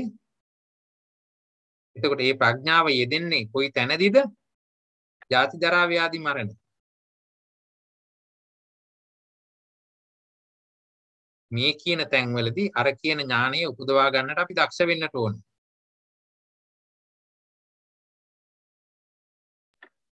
සමාවෙන්නස ඒතකොට මේ කියන්නේ ඇත්ත ඇති සැටියෙන් දැකීම සහ ඔව් ඉතින් අනිත්‍ය වශයෙන් දකින්න එකද? අනිත් ඒවා ගැන මෙතන කතා කරන්නේ නැහැ. මේ කියන බය ඉපදවීම එහෙම නැත්නම් සංවේගයේ ඉපදවීමට සුදුසු තැන් හමුවේ අපි සංවේගය උපදවා ගන්නට දක්ෂ වෙන්නට ඕනේ. ඥානය ඇති කර ගන්නට හැකි වෙන්නට ඕනේ. මෙතන අපි දැන් මොකද වෙන්නේ? දුක නෙමෙයි. අන්න එක තමයි කියන්නේ. දැන් අපි මොකද්ද කරන්නේ? හරි ගන්න පහසු මේක මරණ බය. මරණය හමුවේ අපිට මරණය එනකොට අපි කෑ ගහන්නේ නැද්ද? බය වෙලා ඉන්නේ නැද්ද? අනිත් පැත්තෙන් වෙන කෙනෙක්ගේ මරණය හමුවේ අපි අඬන්නේ නැද්ද? හරි? ඉතින් ওই වගේම තමයි ජාති බය, ජරා බය, ව්‍යාධි බය තුනේදී. දැන් කොරෝනා හැදෙනවට මොන තරම්නම් බයද අපි නේද? නමුත් ලෙඩ සෑදීමට සුදුසු වූ කයක් සහිතව සිටින්නා වූ අප ලෙඩ නොසෑදේවායි ප්‍රාර්ථනා කළාට හරියනවද? නිම්මනේ නැහැ නේද? හරි. මේ එහෙනම් මේ කයේ ස්වභාවය තමයි ලෙඩ හැදෙන එක. හරි. එතකොට එවැනි තැනකදී ඒකට අඬන්න නෙමෙයි තියෙන්නේ අපි එකෙන් කියන්නේ ලෙඩ බලෙන් හදාගන්න කියලා. හරි. නමුත් කය කියන එක ලෙඩ හැදෙන ස්වභාවයෙන් යුතුයි. එතකොට එහෙමනම් ලෙඩක් හැදුනොත් ඒක ඒ ස්වභාවය අනුව හැදුනා. හරි? ඒක සංවේගය ඇති කරගatiya යුතු තැනක්. ඉතින් මෙවැනි කයක් දැරීම තුළ මේක තමයි වෙන්නේ. එහෙමනම් ඒකේ අනිත් පදේ අරගෙන ඒකත් එක්ක එතකොට කරන්න ඕනේ මොනවද? විරිය වඩන්නට ඕනේ. ඔක තමයි මේ කියන්නේ.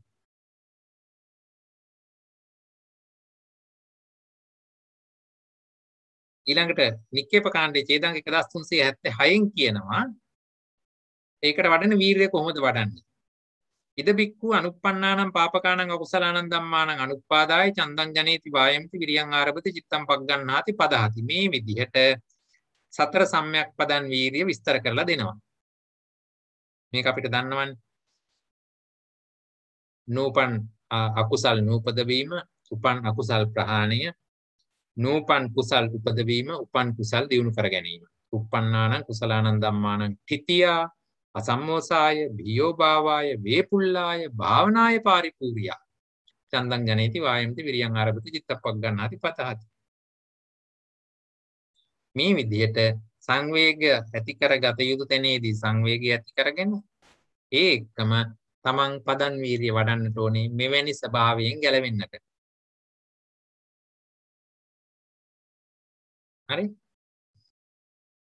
එතකොට මේ කියන නුවණත් මේ කියන පදන් වීර්ය කියන එක වැඩෙන්නේ අර නුවණත් සමගමයි. නුවණ නැත්තම් ඒක ඒ විදිහට මෙතන මේ ආකාරයේ පදන් වීර්යයක් වඩන්නට අපිට යෙදෙන්නේ නැහැ. එහෙමනම් මේකේ අභිධේයාර්ථ හැටියට හිඳගෙන තියෙන්නේ සංවේග වස්තුවක් ඇති කල්හි උපදින්නා වූ ඥාන සම්පයුක්ත මහා කුසල සිත් සතරෙහි ප්‍රඥා චෛතසිකයෝ හතර දෙනා. ඥාන සම්පයුක්ත මහා කුසල සිත් හතරෙහි යෙදෙන ප්‍රඥා චෛතසිකයෝ හතර දෙනා තමයි මෙතනදී ඇති කරලා තියෙන්නේ. දැන් බලන්න මෙතනදී අපි ක්‍රියාසිත අරගෙන නැහැ. ඇයි ක්‍රියාසිත හමුවේ මේ ධර්මතාවයේ මේ විදිහට යෙදෙන්න අවශ්‍යතාවයක් නැති නිසා.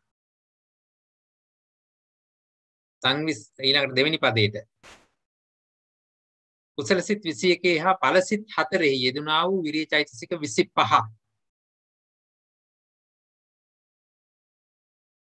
දැන් මෙතනදී නම් කුසල සිත් 21යි ඵල සිත් 4යි කිව්වහම ලෞකික කුසල් 17යි ලෝකෝත්තර සිත් 8යි නෙමෙයි අරන් තියෙන්නේ.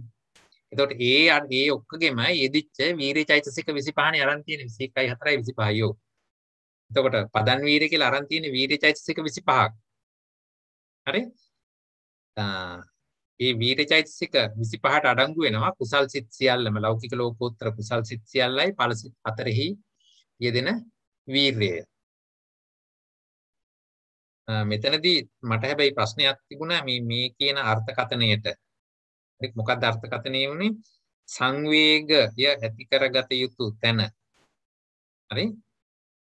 අපි සංවේගය ඇති කරගන්නට නුවණක් තියෙන්නට ඕනේ. ඒ නුවණත් එක්කම අපි ඒ කෙරෙහි යොදවන්නට ඕනේ ප්‍රඥාව තියෙන්නට ඕනේ. මෙතනදිත් මේ දෙකම තමයි උපුටා දක්වලා තියෙන්නේ. මේ පද දෙකේ යෙදුම අනුව මට පුංචි ගැටලුවක් නම් තියෙනවා. එයි මෙතෙන්ට මේ ලෝකෝත්තර ගත්තේ කියලා. නමුත් මට ඒකට හරි පිළිතුරක් හොයාගන්න නම් හම්බුනේ නැහැ. විමසලා බලන්න ඔයගොල්ලෝ. අනිවාර්යෙන් ඉතින් මොකද පෙළ මේ පැරණි පොත්වල මේක අරගෙන තියෙන නිසා අපිට ඒක ගන්නට වෙනවා. එතකොට අපි හොයා ගන්නට ඕනේ සූත්‍ර පිටකයේ කියවලා මේක මෙහෙම ගන්නට හේතු භූත වූ කාරණාවයි තේරුම් ගත යුතු වන්නේ. මට මේක එකපාරටම හමුුනේ නැහැ කියන එකයි කිව්වේ. මොකද සංගීත සූත්‍ර අටුවාවත් මම කියුවා ඒකෙත් මට ඒ තරමටම තේරුනේ නැහැ. ඇයි මේකට ලෝකෝත්තර සිත් ගත්තේ කියන අර්ථය හොයා ගැනීමට. තව ටිකක් අපි හොයලා බලමු. ඔයගොල්ලත් ඒව ගැන අවධානයෙන් ඉන්න. නමුත් පැරණි පොත්වල මේක අභිධේයාර්ථ මේ විදිහට අවුල්ලා තිබුණු නිසා මටත් ඒක ප්‍රතික්ෂේප කරන්න බෑ. ඒක මේ විදිහට ගත යුතු වෙනවා. නික්කේප කාණ්ඩයත් මේකට විශේෂ උත්තරයක් දීලා නැහැ. මේක ගන්න හොයන්න වෙන්නේ සූත්‍ර පිටකය තුලින්. ඉතින් ගොඩාක් කියවෙනකොට අපිට යම් වෙලාවක හම්බ වෙයි. එහෙම තැනකදී අපි මේක අප්ඩේට් කරගමු. එහෙමනම් මේ පද දෙකේදී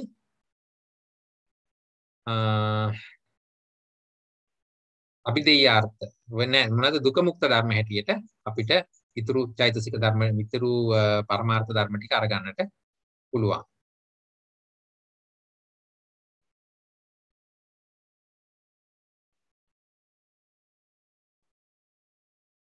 මෙහිදී මට තව එක සූත්‍රයක් නම් හම්බ වුණා.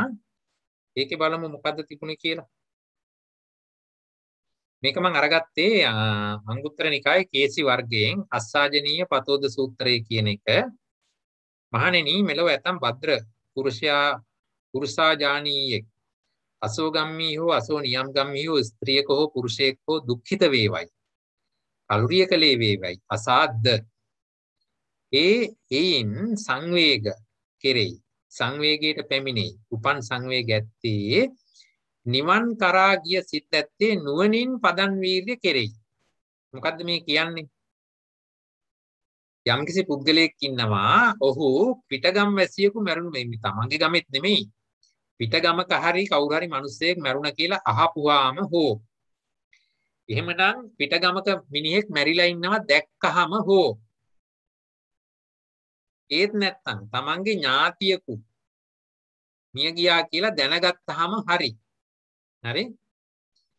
තමාට ඇති වූ දුක්ඛිත ශාරීරික වේදනාවන් හරි දැන් තමන්ටත් මොනවා හරි රෝග පීඩාදියක් හරි මොකක් හරි හේතුවක් නිසා කායික දුක් වේදනා ඇති වුණා නම් මේ මොනවා හරි අවස්ථාවකදී තමන් දක්ෂ වෙලා තියෙනවා සංවේගය ඇති කරගන්න ඒ තුලින් විරිය උපදව ගන්නට. ඒක තමයි මේ පතෝදි සූත්‍රය තුල විස්තර කරලා තියෙන්නේ. බලන්නකෝ ඒවා කොයිතරම් සියුම් විදිහට අරගෙන තියෙනවද කියලා. යම්කිසි කෙනෙකුට මේ කොහේ හරි ඈත ගමක මිනිහෙක් මැරුණා කියලා අහපු ගමන් එහෙමනම් කාටද හිතෙන්නේ එවැනි මරණයක් මටත් උරුමයි. අපි ඉන්නෙත් ඒ මරණය ඉක්මවා නොවේ කියන අදහස ඇති කරගෙන ඒ තුල සංවේගය උපදවාගෙන එහෙමනම් මේ ස්වභාවයෙන් ගැලවීමට මොකද්ද කරන්නට ඕනේ? නිවන් කරා ගිය සිත් ඇත්තේ නුවණින් පදන් වීර්ය කෙරෙයි. අන්න නිවන අරමුණු කරන් උත්සාහ වැඩි යුතුයි. වීර්ය වැඩි යුතුයි. ඒක තමයි මේ පද දෙකට ගලපලා තියෙන්නේ. ඊළඟට ඔයගොල්ලන්ට තව හම්බ වෙනවා පිරිත් පොත පරිහරණය කරන අයට මහ පිරිත් පොත බොහෝ විට ගොඩක් දෙනෙක් භාවිතා කරනවා ඇති කියලා මම හිතනවා. ඒ පිරිත් පොතේ තියෙනවා මේ ගැන තව එක අදහසක්. මහ පිරිත් පොතේ අන්තිමට තියෙනවනේ උපග්‍රන්ථ. ඒකේ 16 වෙනි අංකයේ යටතේ තියෙන උපග්‍රන්ථය තුළ සංවේග වස්තු 8ක් දක්වලා තියෙනවා. ජාති දරා ව්‍යාධි චුති අපායා අතීත අපත්තක වට්ට දුක්ඛං ඉදානි ආහාර ගවෙට්ටි දුක්ඛං සංවේග වත්තුනි හිමානි අට. මෙතන 8ක් ගැන කතා කරන්නේ මොනවද? ජාති, ජරා, ව්‍යාධි, චුති, අපාය. චුති කියලා කිව්වේ මරණය. එහෙනම් එතන තියෙනවා 5ක්. හරි? ඊට පස්සේ වට්ට දුක්ඛයක් ගැන කතා කරනවා. සංසාර දුක්ඛයක් ගැන කතා කරනවා. අතීතයේ තිබිච්ච සංසාර දුක, අපත්ත මෙතෙක් නොපැමිණි සංසාර දුක. අතීතයේ මේසා දුකක් තිබුණාය කියලා යම් කිසි කෙනෙකුට ඥාන සම්පයුක්තව හිතන්න පුළුවන් වුණා නම් අන්න අතීත වට්ට දුක්ඛය. එහෙමනම් අනාගතයේ මේ හා සමාන දුක් ඇති වෙන්නට පුළුවන් කියලා හිතා ගන්නට පුළුවන් නම් අන්න අනාගත අපත්තක වට්ට දුක්ඛය. ඒතකොට දැන් කීයද? 5යි 2යි 7යි. ඉදානි ආහාර ගවෙට්ටි දුක්ඛං. මේ අපි කෑම හොයාගන්න කොයිතරම් මහන්සි වෙනවද? රස්සාවක් කරන කෙනෙක් ගැන හිතලා බලන්නකෝ. හැමදාම උදේට නැගිටගෙන එක දවසක්ද නැහැ, දවස් 7යි, දවස් 7ද නැහැ, මාසේ දවස් 30යි, එච්චරද නැහැ, අවුරුදු 365 ඉතින් දුවන්න එපාය. ඉදානි ආහාර ගවෙට්ටි දුක්ඛ. හරි? මෙන්න මේ කියන කරුණු 8 හමුවේ සංවේගවත් වූ ඉමානි 8. ඒවා කෙරෙහි සංවේගය ඇති කරගත යුතුයි. සංවේගය ඇති කරගන්නේ කුමක් සඳහාද? ඒ එක්කම ඒවා මුල් කරගෙන අපි විරිය ආරම්භය කළ යුතුයි. වහ විරිය වැඩි යුතුයි. හරිද? ඒක තමයි මේ පිරිත් පොතේ උපග්‍රන්ථ 16 දී විස්තර කරලා දීලා තියෙන වෙන්න සංවේග වස්තුවට. ඕක වැඩියක් දාලා තියෙන්නේ සර් මහාන වෙච්ච අයට නේද? අර සතර කමඨහන් සිහි කරනකොටමනේ උතන තියෙන්නේ. හැමතිස්සෙම සිහි කරන්න කියලා. පැහැදිලිවම ඉතින් මේක ගිහියෙක් සිහි කළයි කියලා කිසිම ආබාධයක් නැහැ. අපිට අනිවාර්යයෙන්ම සිහි කරන්න කියලා නේ ඔක තියෙන්නේ බුදුහාමුදුරුවෝ. හැම වෙලාවෙම. හරි. එහෙනම් මට හම්බ වෙච්ච තවත් අතුරු කාරණා ටිකක්. සමහරවිට අපි දැන් සංවේග කිව්වම අපි හිතන්නේ දුක කියලා. ඒ අර්ථය නෙමෙයි මෙතන. නෑ මෙතන ඒ අර්ථය නෙමෙයි තියෙන්නේ. මෙය නුවණින් වටහා ගැනීම. අපිත් මෙය ඉක්මවා නැති පිරිසක්ය. ඒ නිසාවෙන් මේ ස්වභාවය දුක්ඛ සහ මේ ස්වභාවය අපිව දුකටපත් කරන ස්වභාවයක් යුතුයි. හරි? එහෙමනම් ඒකට අඬලා දොඩලා හරියන්නේ නෑනේ. මේක ස්වභාවය. අපි ඒ ස්වභාවය තුලට උරුමකම් කියනවා. ඉතින් එහෙනම් මොකද්ද කරන්න තියෙන්නේ? ඒ ස්වභාවයෙන් ගැලවෙන එක මිසක් අඬලා දොඩලා හරියන්නේ නැහැ. එහෙමනම් ඒ ස්වභාවයෙන් ගැලවීම සඳහා මොකක්ද තියෙන්න ඕනේ? ප්‍රතිපදාවක් තියෙනවා. ඒ ප්‍රතිපදාව වැඩිවීමට විරිය ආරම්භ කරන්න.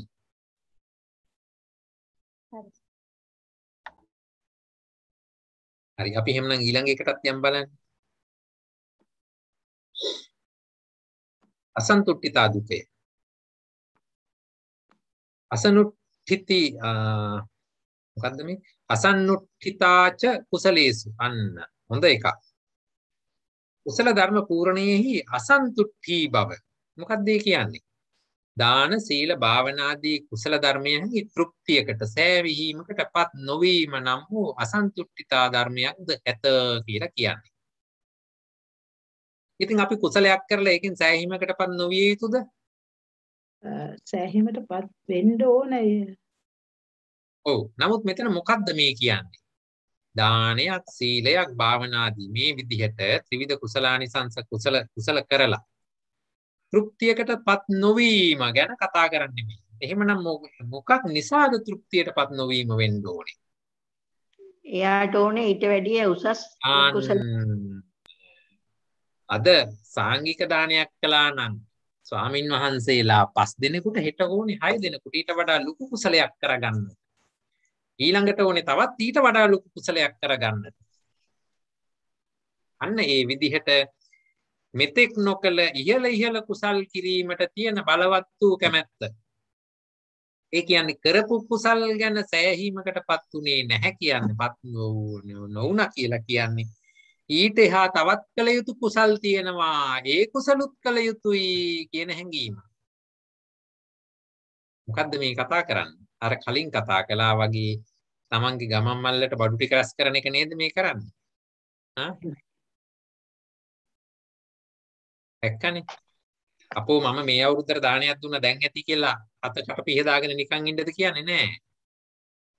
මම එක දෙකක් කළා හරි. නමුත් මීට වඩා ලොකු තවත් ඒවා තියෙනවා. එහෙමනම් ඒවටත් මම සහභාගී වෙනවා. හරි? වචනයකින් හරි සම්බන්ධ වෙනවා. මේ විදිහට මෙතෙක් නොකල කුසල දහම් කෙරෙහි ඉදිරිපත් වීමට තියෙන කැමැත්ත. හරි? ඒක හොඳ ධර්මයක් හැටියට මෙතන ගලපලා තියෙනවා. එහෙමනම් ඊළඟට මොකද්ද කියන්නේ? එතකොට එහෙම අදහසක් පහළ වෙනවා නම් ඒකට මොකක්ද ඊළඟට ඕනේ? සීල සමාධි ප්‍රඥාදී කුසල ධර්මයන් වැඩිීමෙහි නොපසුබස්නා උත්සාහය. නැවත වතාවක් කවදාවද මේ කතා කරන්නේ? මිරිය චෛතසිකයමයි. ඒකට කියන්නේ අපටිවානිතා නොසන්දී මොනවද? නොපසුබස්නා උත්සාහයක් කියන්නට ඕනේ. නූපන් කුසල් උපදවා ගැනීම සඳහා දැඩි කැමැත්තක් තියෙන්නටත් ඕනේ. කැමැත්ත විතරක් තිබිලාමදි ඒ සඳහා පදන් වීර්යයක් තියෙනටත් ඕනේ. බලන්නකො මේ දෙක දැන් කී තැනක ගලපලා පෙන්වුවද කියලා. ඒ තරම්ම වැදගත් වෙනවා. අපි හරියට නුවණ මෙහෙයවා මේ ධර්මතා ඒ තැන යෙදෙන ආකාරයට තේරුම් ගත යුතුයි. ඒ තේරුම් ගන්නවත් එක්කම විරිය වැඩි යුතුයි. මේකම තමයි අපිට ප්‍රතිපදාව හැටියට යෙදෙන්නේ. මොකද කුසල ඡන්දේ තිබුණු පමණින් හරියන්නේ නැහැ. ඒ සඳහා විරිය යෙදුන්නේ නැත්නම් කුසලයේ උපදින්නේ නැහැ. සර් එතන දානය අයින් කළා නේද? ඇයි? එතන තියෙන සීල සමාධි ප්‍රඥා කුසල ධර්ම යන්නේ. මෙතනදී. එහෙමයි සර්. ඒකත් ගලපලා බලන්නකෝ. එතන තියෙන සීලයෙන් පරිපූර්ණ වෙනකොට දානයෙන් පරිපූර්ණ ඉවරයිනේ. හොඳයි. දාන සීල භාවනා කියලා අපි එක තැනකදී කතා කරනවා. එහෙමයි. තව තැනකදී කතා කරනවා සීල සමාධි ප්‍රඥා කියලා. මොකද්ද මේ දෙකේ වෙනස? එතන තියෙන ත්‍රිශික්ෂාව. ත්‍රිවිධ ශික්ෂාව. කොතනද ත්‍රිශික්ෂාව තියෙන්නේ? ත්‍රිවිධ පුණ්‍යක් කියන්නේ දාන සීල හරි. එකක් ත්‍රිවිධ පුණ්‍ය ක්‍රියාලු අනිත් එක මොකද්ද? ත්‍රිශික්ෂාව. එතකොට ආධුනිකයෙක් පටන් ගන්නෙ කොතනින්ද? දාන සීල භාවනා වලින් පටන් ගන්නවා. ඒක ඉදිරියට වර්ධනය වෙද්දි කොහෙන්ද කෙලවර වෙන්නේ? සීල සමාධි ප්‍රඥා වලින්. ප්‍රඥාවෙන්. හරිනේ. ඒ තැනට අනුරූපව ගලපලා අරගන්නට ඕනේ. හරි. මේකටත් මම සූත්‍ර කියවද්දි එක තැනක් හම්බ වුණා. බලමු ඒකත් උපඤ්ඤාත සුත්තං. හරි. මේක තියෙන්නේ අංගුත්තර නිකායේ දුක නිපාතේ. දින්නාහම් භික්කවේ ධම්මානං උපඤ්ඤාසී යාච අසන්නුට්ඨිතා කුසලේසු ධම්මේසු යාච අප්පටිවාණිතා පදානස්මි. මොකද්ද මේ කියන්නේ? මේ පද දෙක මේ බලන්න මේවයින් තමයි මේ පද අරගෙන තියෙන්නේ.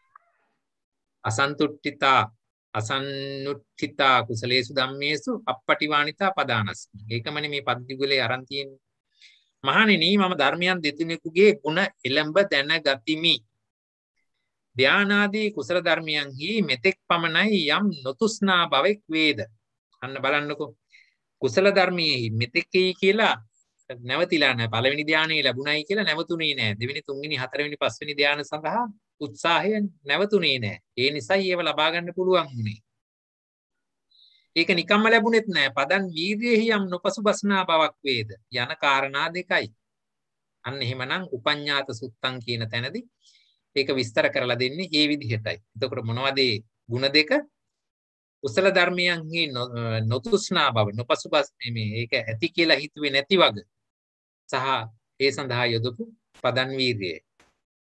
මහණෙනි මම නොපසුබස්නා සැහැවි ඇත්තෙමි ඒකාන්තයෙන් සිරුරේ සම හා නහර හා ඇට ඉතිරි වේවා මස්ලේ වියලේවා යමෙක් පුරුෂ ශක්තියෙන් පුරුෂ වීරයෙන් පුරුෂ පරාක්‍රමයෙන් ලැබිය යුතු වේ නම්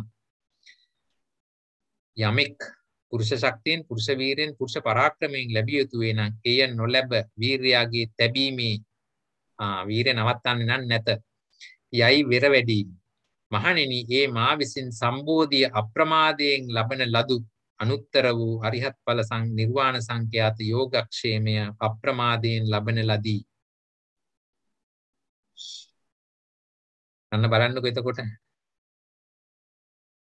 ඒසා මහත් වූ ඵලයක් ලැබුවේ මොනවා නිසාද? මේ කියන ධර්මතා දෙක නිසා. පැහැදිලිද ඒක එතකොට? අසන්නුට්ඨිතා කුසලේසු ධම්මේසු අප්පටිවාණිතා පදානස්මි. දැක්කද පද දෙක ගලපපු හැටි? මෙන්න සූත්‍ර. හරිනේ.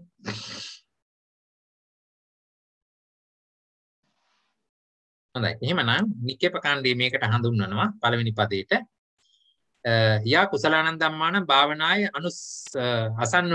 අසන්නුට්ඨස්ස භීයෝ කම්මතා එය නොනවත්තා කරගෙන යන්න ඒකේ ස්වභාවය. කුසල ධර්මයන්ගේ වැඩිමෙහි අසන්තුෂ්ට වූවෝගේ බොහෝ කොට කැමැති බවක් වැද්ද එයයි. ඒතකොට බලන්න මේක පාට අපිට හිතෙන්නේ මොකද්ද මේ කියන්නේ කියලා නිකන් තේරෙන්නේ නැති ගතියක් එනවනේ. කුසලයට මොකද්ද මේ කතා කරන්නේ? කරපු කුසලයේ ගැන මේ අකුසල සිතක් පහල කරගන්නවා නෙමෙයි. ඒ කුසලයේ ගැන බොහෝසේ සතුටු වුණා, ඒක වින්දා, ඒක හරි. නමුත් එතනින් එහාට තියෙන අනිත් කුසලයන් කෙරෙහි පවත්නා කෑදරකම. සරලව කිව්වොත් නේද? ඒ විදිහට තියෙන එකයි ඒ සඳහා යෙදෙන වීරියයි. ඒක නිකන් වීරියක් නෙමෙයි, පදන් වීරියක් වෙන්නටත් ඕනේ. එතකොට තමයි ඒ කියන අර බුදුරජාණන් වහන්සේ දේශනා කරපු විදිහට ඒ අති උත්තර වූ නිර්වාණ ධාතුවට එන්නට පුළුවන් වුණේ. ඊළඟට මේක 1377 නේ 78 දී දෙවෙනි පදේ කතා කරනවා. එතන කියන්නේ ඡන්දචෛතසිකය නේද? ඡන්දය තමයි. ඉතින් ඒක වීර්යයත් සමග යෙදුනා වූ ප්‍රබල කුසල ඡන්දයක්. සර් එතකොට අර එක ඒ අධිපති ධර්ම එකක් වැඩෙනකොට අනිත් ටික නිකම්ම වැඩෙනෝනේ පස්සෙන් යනව නේද? අධිපති ධර්ම එකක් ඔව් ඉතින් මේවා එකිනෙකට දැන් වීර්ය වඩනකොට ඡන්දය චිත්ත එනවනේ. බලලා මීයට අල්ලනකොටත් එහෙමද? ඒක හරියට ගලපලා කියන්න ඕනේ නිසා. කුසල ධර්ම. කුසල ඡන්දය ගැන කතා කරන්නට ඕනේ, පදන් වීර්ය ගැන කතා කරන්නට ඕනේ. කතා කරන්න ඕනේ. හරිනේ. මේ විදිහට ඒක ගලපලා ඉන්න ඕනේ. හරි. එතකොට මෙතන දෙවෙනි පදයට කියනවා අප්පටිවාණිතාච පදානස්මින්ති යා කුසලානං ධම්මානං භාවනාය සච්ච කිරියතා සාතච්ච කිරියතා අට්ඨිත කිරියතා අනෝලීන වුත්තිතා අනික්ඛිත ඡන්දතා අනික්ඛිත ධූරතා ආසේවනා භාවනා බහුලී කම්මං. ඔය හැම තැනකින්ම කිව්වේ මේ නොපිය වූ කුසල ඡන්දය ඇති බවක්නේ. එහෙමනම් ඒක ආසේවනා වශයෙන් භාවනා වශයෙන් බහුලීගත කළ යුතු දෙයක් ගැන නෙමෙයි කතා කළේ. එහෙමයි. මේ විදිහට අපි බලවත් වූ කුසල ඡන්දයක් තියාගත යුතුයි සහ ඒ සඳහා වන වීර්ය පවත්වා ගත යුතුයි.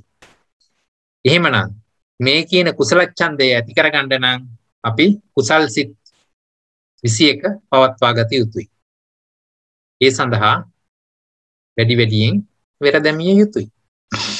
ඒ අනුව අපි දෙයාර්ථ ගලපලා තියෙන්නේ කුසල් සිත් 21යි චෛතසික 38 පළවෙනි පදයටත් දෙවෙනි පදයට විරිය චෛතසික 21.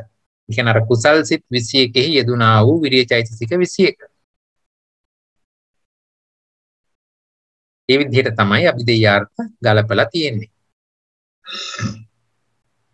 එහෙමනම් කුසල් සිත් 21මනේ ආරම්භ තියෙන්නේ. එහෙමනම් ඊතුරු දුක මුක්ත ධර්ම හැටියට ඊතුරු ටික ගලප ගන්න. ඒතකොට දැන් මෙතනදී චෛතසික 52 මනන් තියෙනවා. මොකද අකුසල් සිත් යෙදෙන විරිය චෛතසිකය දුක මුක්ත එකක් හැටියට මෙතනට ඇවිල්ලා තියෙනවානේ. හරි. ඊළඟට දැන් මේ 40 වෙනි එක. තව දෙකක් තියෙනවා අපිට. 41 වෙනි දුකය. විඥා දුකය කියලා එක හඳුන්වලා තියෙන්නේ. එතකොට එතන පද දෙකෙන්නේ විඥා සහ විමුක්ති. විඥා සහ විමුක්ති. හරි. විඥාව කියලා මෙතන කිව්වේ මොකක්ද? ත්‍රිවිද්‍යාව. විඥාව නේද? ඔව් ත්‍රිවිද්‍යාව අරගෙන තියෙනවා. ධර්ම ස්වභාවයන් විවිධාකාරයෙන් විනිවිද දක්නා අර්ථයෙන් විඥානම් වූ ධර්මයක් ඇත්තාව. එහෙමනම් ඒක ප්‍රඥාව මුල් කොට පවතින ධර්මයක් කිය යුතුම වෙනවා. විමුක්ති කියලා කිව්වහම උත්තරී මනුෂ්‍ය ධර්මයන්ට සතුරු වූ නීවරණාදී උපක්ලේශයන්ගෙන් මනසේ මිදුණා වූ. කාගෙන්ද මිදුනේ? මේ නීවරණ ආදී උපක්ලේශයන්ගෙන් මිදිනා අෂ්ඨ සමාපatti නම් වූ විමුක්තියක්ද. එතකොට නීවරණයෙන් මිදුණා කියන අෂ්ඨ සමාපත්තියත් සකල ක්ලේශයන් කෙරෙන් ਸਰවාකාරයෙන් මිදුණා වූ නිර්වාණ ධාතුව නම් වූ විමුක්තියක්ද. අන්න එතකොට බලන්න මෙතන විමුක්තිය කියන එක කොටස් දෙකකට බෙදලා පෙන්නවා. විස්කම්බන අවස්ථාවේදීත් විමුක්තියක් ගැන කතා කළා. සමුච්ඡේද අවස්ථාවේදීත් විමුක්තියක් ගැන කතා කළා. ඒ අනුව තමයි මෙතනදී කිව්වේ අෂ්ට සමාපatti අවස්ථාවේ මොකෙන්ද මේ මිදුනේ? නීවරණ සහ උපක්ලේශ. ඒව වලින් මිදුණා. හැබැයි తాවකාලිකයි ඒක. නමුත් විමුක්තියක් හැටියට සලකලා තියෙනවා. ඊළඟට සකල ක්ලේශයන් කෙරෙන් සර්වාකාරයෙන් මිදුණා වන්න සමුච්ඡේද ප්‍රහාණය. ඒ කියන්නේ නිර්වාණ ධාතුව. එහෙමනම් මේ අවස්ථා දෙක මෙතෙන්ට ගලපලා තියෙනවා. නික්කේප කාණ්ඩය ආරම්භ බැලුවා නම් විද්‍යාව තමයි විද්‍යාව හැටියට අරගන්නේ. ඒ අනුව ඡේදංක 1379 විස්තර කරලා දෙනවා. පුබ්බේ නිවාසානුස්සති ඥානං විජ්ජා. සත්තානං චතුපපාතේ ඥානං විජ්ජා. ආසවානං khයේ ඥානං විජ්ජා. විද්‍යාව ඉදිරිපත් කරලා තියෙනවා. මොනවද ඒ කියන්නේ? පුබ්බේ නිවාසානුස්සති పూర్ව නිවාසානුස්මෘති ඥානය කියන එක විද්‍යාව. ඇයි? මේ මම මීට කලින් මේ විදිහට සසර ගත කරලා තියෙනවා කියලා Tamanට තේරෙන නිසා. චුති උප්පත්ති ඥානය. තත්වයන්ගේ චුති උපප්‍රාප්ති ඥානය විද්‍යාවයි. ඇයි මේ සත්‍යෝ මේ විදිහට චුති උප්පත්ති අරගනිමින් සසරේ යවිදිනවා කියනකොට තමයි අර විදර්ශනා ඥාන දියුණු කරගන්නට ඇති කරගන්නට තරම් හැකියාවක් ඇති වෙන්නේ. නිබ්බිදාව ඇති වෙන්නේ. ඊළඟට ආශ්‍රවයක් ශවීමෙහි ඥානෙ. පැහැදිලිව මෙතින් ඒක නම් ඥානයක්මනේ. ඒ ගැන නම් වාදයක් නැහැ. එහෙමනම් මේ කියන ත්‍රිවිද්‍යාව තමයි මෙතන විඥා කියලා පදයෙන් හැඳින්වුවා. විමුක්තිය කියනකොට 1380 ඡේදයේදී ද්වේ විමුක්තියෝ චිත්තස්සත අධිවිමුක්ති අන්න චිත්තස්සච අධිවිමුක්තියයි නිබ්බාණංචයි. සිතෙහි අධිමුක්තිය කියලා කිව්වේ මොකක්ද? යම් ආකාරයක දිනු බව මොනවාද අෂ්ට සමාපatti නීවරණයාගෙන් හොඳින් මුදුනාව කියන එකනේ අධිමුක්තිය කියලා කිව්වේ. නිබ්බාණ කියලා කිව්වේ සියලු කෙලස් වලින් මුදුන බැවින් කියන එකනේ. එහෙමනම් ඒක අවස්ථා දෙකක් හැටියට අරගෙන වෙන වෙනම පෙන්වනවා. විමුක්තිය.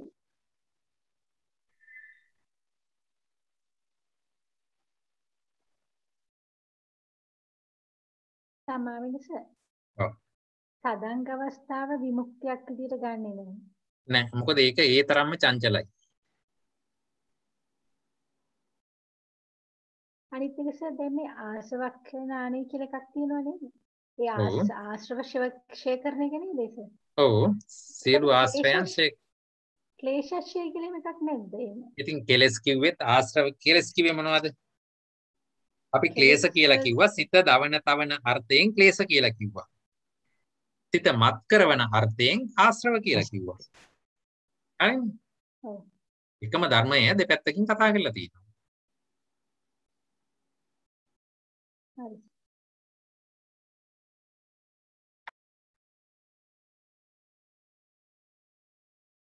හරි. එතකොට විද්‍යා විමුක්ති ඊළඟට එහෙනම් දැන් මේ දෙකේ කොහොමද අපි අභිධේයාර්ථය ගලපගන්නේ?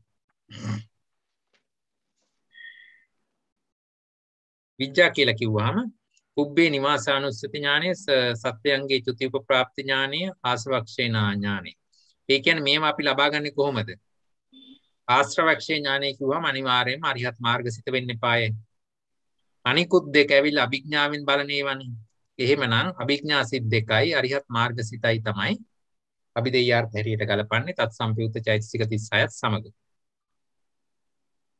හරිනේ ත්‍රිවිද්‍යාවට එහෙමයි අභිධේයාර්ථ ගැලපෙන්නේ. අභිඥා සිත් දෙකයි. මොනවද අභිඥා සිත් දෙක කියලා ගලපන්නේ අපි?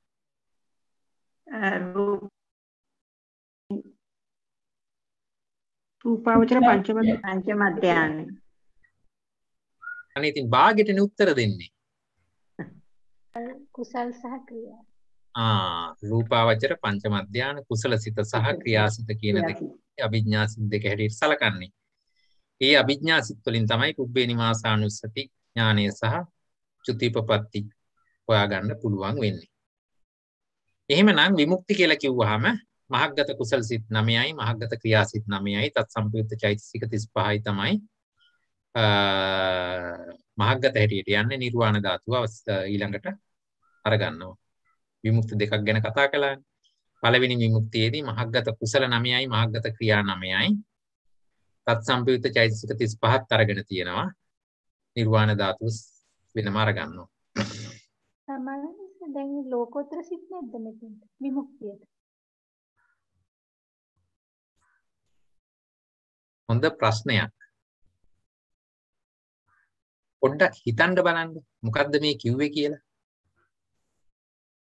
නිර්වාණ ධාතුව තියෙනවා නම් ලෝකෝත්තර සිත් අනිවාර්යයෙන්ම තියෙනවා. දෙවෙනි පදේ නේද කතා කරන්නේ? ඔව්.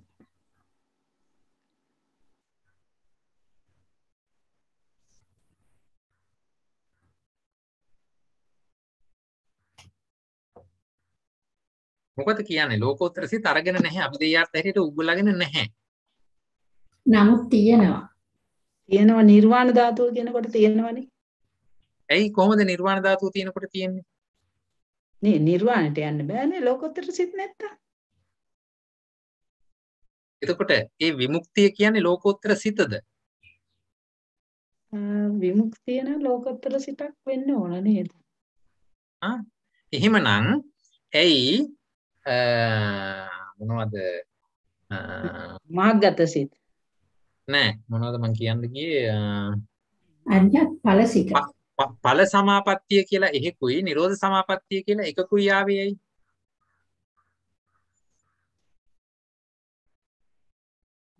ditta dhamma sukha viharaය සඳහා මොකද්ද රහතන් වහන්සේ කළේ? ඵල සමාපත්තිය සමවැදුණාද? නිරෝධ සමාපත්තියට සමවැදීම. දෙකමනේ. නිරෝධ සමාපත්තියට සමවැදී. එහෙම ඵල නේද? සමාපත්තිය එම මේ ditta dhamma වේදනීය සුඛ විහරණයක් නෙමෙයිද? ඒකත් ditta dhamma වේදනීය සුඛ විහරණ. නමුත් ඊට එහා තියෙනකොට මොනවද? ඊට එහා හොඳ දෙයක් තියෙනකොට ඇයි ඒ දෙයට නොගිහින් ඉන්නේ? ඒ වුණත් මුලින් ඵල සමාපatti කරන්න ඕන නේද? හැමෝටම ධ්‍යාන වඩන්න බෑනේ. මොකටද ධ්‍යාන වඩන්න බෑ. ධ්‍යාන වඩලා නිරෝධ සමාපත්තියට යා යුතු වෙනවා. නැත්නම් මොනවද නේව සංඥානා සංඥායතනෙ පසු කරන්නේ නැතුව නිරෝධ සමාපත්තියට යන්නටත් බෑ. එසේ යන බොහෝ දෙනෙකුත් එය ditta dhamma sukha vihari වශයෙන් නිර්වාණ ධාතුව සාක්ෂාත් කරනවා. නමුත් මෙතනදී පැහැදිලිවම මේ ලෝකෝත්තර මාර්ගසිත සහ ඵලසිත කියන එක විමුක්තිය හැටියට ගත්තේ නැහැ. දැන් අර කලින් ඒ වලත් ඥාන මේ මග්ග ඥාන ඵල ඥාන කියලා ගත්තාම ප්‍රඥාචෛතසිකයට මුල් තැන දුන්නා මිසක් සිතට මුල් තැන දුන්නේ නැහැ නේ. සිත කියන්නේ සංකත ධර්මයක් විතරයි. විමුක්තිය වුණොත් ඒක සංකත ධර්මයක් වෙන්න බෑනේ. අකල ක්ලේශ ප්‍රහාණයෙන් ලබන්නා වූ නිර්වාණ ධාතුව කියන එක සංකත ධර්මයක් විය නොහැකි. ඒක අසංකත නිර්වාණ ධාතුව. එහෙමනම් මාර්ගසිතත් සංකතයි ඵලසිතත් සංකතයි. එහෙමනම් ඒ දෙක විමුක්තියක් හැටියට ගන්නෙ කොහොමද? ඒතර මහග්ගත සිත් සංකතයි නේද? නමුත් ඒක ඉතින් අපි පැහැදිලිව දන්නවනේ එතනදී අරගත්තේ විස්කම්බන ප්‍රහාණය විතරනේ. නීවරණ කෙලෙස් වල යම් තාවකාලික යටපත් කිරීමක් ගැන විතරක් සලකලානේ ඒක ගත්තේ.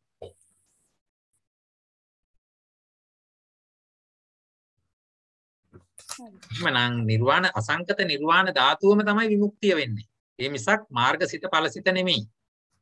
මොකද ඒවා සංකත ධර්ම. ඒක පැහැදිලිද? පැහැදිලි බොහොම පිංස. එච්චර පැහැදිලි නෑ සර්. ඒ උනත් ඒක ගැන හිතන්නේ. නිර්වාණ ධාතුව කියන්නේ මොකද්ද? සංකත ධාතුව. සංකත ධාතුව. අසංකතයි කියන්නේ හරි. අසංකතයි කියන්නේ මොකද්ද? එතන අපි මොනවද ගැනද එතකොට? හේතු වලින් සකස්සලා නැහැ. හිස් බව. හට ගැනීමක් නෑ. මොනවද හට ගැනීමක් නැත්තේ? හේතු වලින් නෑ. සත්‍යයන්ගෙන් හට ගැනීමක්.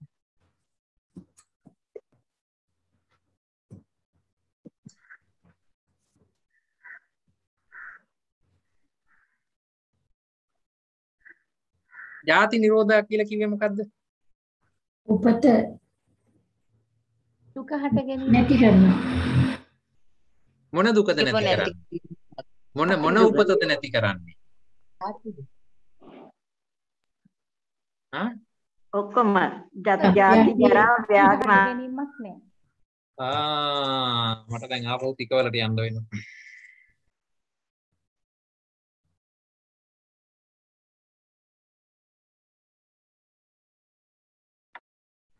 මට කියන්නකෝ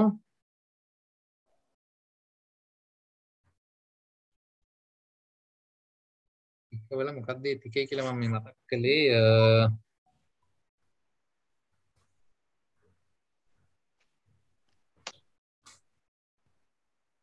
හරි උප්පන්න ත්‍රිකය මතක් කරන්න. උප්පන්න ත්‍රිකය මතක් කරන්න බෑ. මොනවද පද තුන? උපාදීනෝ ඒකද සර්? උපන්න අනුපාදී. උප්පන්න ත්‍රිකයේ අරගන්න මේ පද තුන.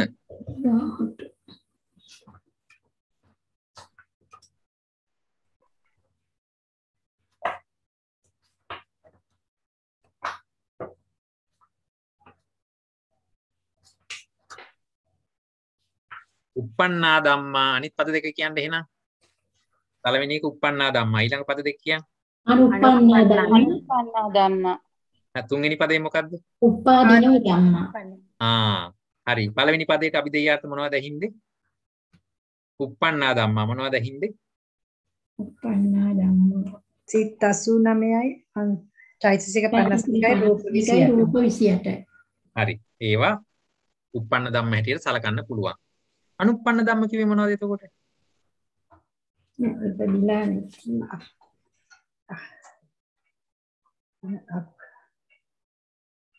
අනුපන්න ධම්ම වලට නෝ අකුසල් සිත් 12යි කුසල් සිත් 21යි ක්‍රියා සිත් 20යි. සිත් 23. සිත් 53ක්. හරි. ඒ සිත් ටිකයි ඒ කියන්නේ අකුසල් 12යි කුසල් 21යි ක්‍රියා 20යි එහි යෙදෙන චෛතසික 52යි කර්මජ නොවන රූප ටිකයි තමයි අනුප්පන්නා ධම්මා කියලා ගත්තයි. ඒව තාම ඉපදුනේ නැහැ කියන අර්ථයෙන්. උප්පාදිනෝ කියලායි තව එකක් අරගත්තේ. මොනවද ඒකේ අපි දෙය අර්ථ උනේ? විපාක සිත් 36යි චෛතසික 38යි. එච්චරද? ඒ කර්මජ රූප ටික එනවා එතෙන්ට. කර්මජ රූප 20යි විපාක සිත් 36යි තත් සම්ප්‍රයුක්ත චෛතසික 38යි කර්මජ රූප 20යි. ඇයි මේ උප්පාදිනෝ ධම්මා කියලා එකක් අරගත්තේ?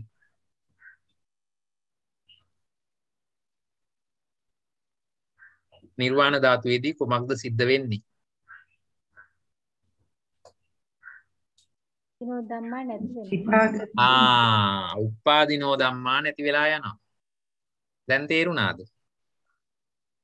එහෙමනම් දැන් උප්පාදිනෝ ධම්මා ඊළඟට ඇති වෙන්නට තියෙන මේ කියන විපාක සිත් 36. ඒ කියන්නේ එතකොට තුන් භූමියේ ප්‍රතිසන්දියක් නැහැ. අන්න ජාති නිරෝධා. හරි. ඊළඟට කර්මජ රූප ඇතිවීමක් නැහැ. හරි. ජාති නිරෝධා.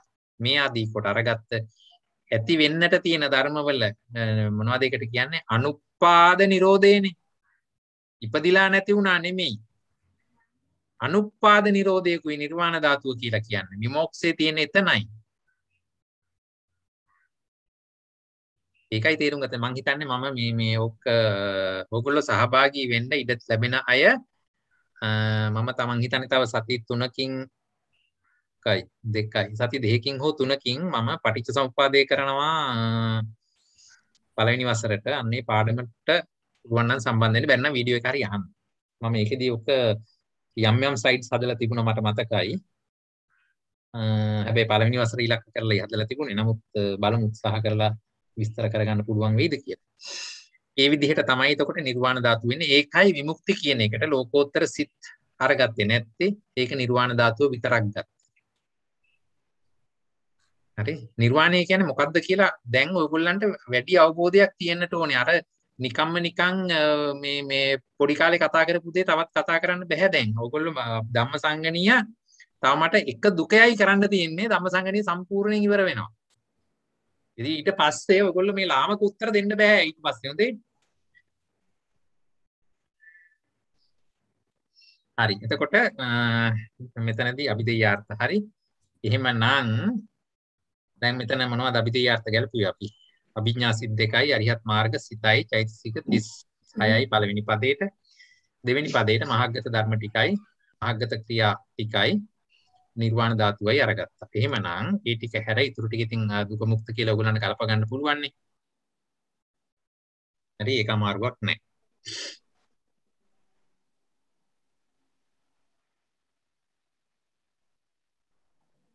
හරි.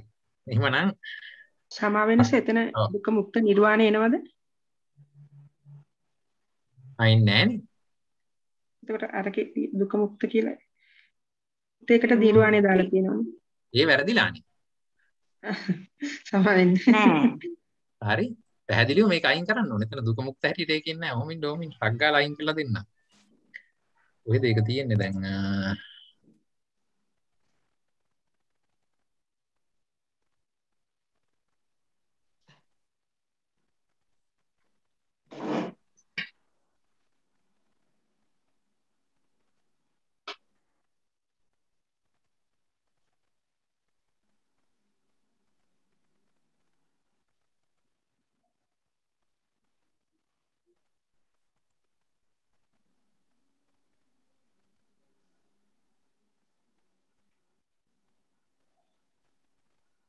හරි. එතකොට 42 වෙනි එක ජයග්‍රාහී ඉලක්කයට අන්න එනවා. මෙතන අපිට ඊළඟ පද දෙක තියෙන්නේ කයේ ඥානං සහ අනුපාදේ ඥානಂತಿ. කයේ ඥානෙ. ක්ලේශක්ෂය සංඛ්‍යාත ආර්ය මාර්ගයේහි ඥානය. ඔන්න ඔය හිර වෙන තැන්. හරි. ආර්ය මාර්ගයේහි ඥානය. සමුච්ඡේද ප්‍රහාණයන් කෙලෙසුන් ගෙවා දැමීමට සමත් වූ මාර්ග ඥාන නම් වූ කයේ ඥාන ධර්මයක්ද ඇත්තේය. ඒ කියන්නේ මොකද්ද මේ කියන්නේ? කෙලෙස් නැති කරන ආර්ය මාර්ග ඥානය ලෝක අරිහත් සිතේ දෙන ස්වභාවයක්. සමුච්ඡේද ප්‍රහාණයක් සිදු වෙන තැනක වෙන්නට ඕනේ. හරි? ක්ෂය කරනවා කයේ ඥාන. අනුපාදේ ඥානಂತಿ. අරිහත් ඵලයේහි ඥානයයි සතර මාර්ග ඥානයෙන් නැසූ කෙලෙසුන් නැවත නූපදන බවට පමුණුවන්නා වූ සතර ඵලයෙහි යෙදුනා වූ ප්‍රඥාව නම් වූ අනුපාදේ ඥානයක් නම් ධර්මයක්ද ඇත්තේය. මොකක්ද ඒ කියන්නේ? සතර මාර්ග ඥානයෙන් ਸਰව සම්පූර්ණයෙන් කෙලෙස් නැසුවා නම් ඒ නැසුව බව සාක්ෂාත් කරන්නේ ඵලයෙන්. හරි අන්න එතකොට ඒ ඵලසිතෙහි යෙදෙන ප්‍රඥාව මෙතනදී අරගත්ත අනුපාදේ ඥානං කියලා. එතකොට එතනදී මොකද වෙන්නේ? ප්‍රතිසන්දි වශයෙන් ඉපදෙන්නේ නැහැ. කෙලෙසුන් හැටියට නැවත කෙලෙස් ඇති වෙන්නේ නැහැ එම సంతානය තුල. එතකොට අවසානීය උපන් ආර්ය ඵල ඥානයට තමයි අපි කියන්නේ අනුපාදේ ඥානಂತಿ කියලා. එහෙමනම් මේක නික්කේප කාණ්ඩයේ විස්තර කරනවා කයේ ඥානಂತಿ මග්ග සමංගිස්ස ඥානං. අන්න මාර්ග සමංගීහුගේ ඥානය තමයි කයේ ඥානය කියලා කිව්වේ.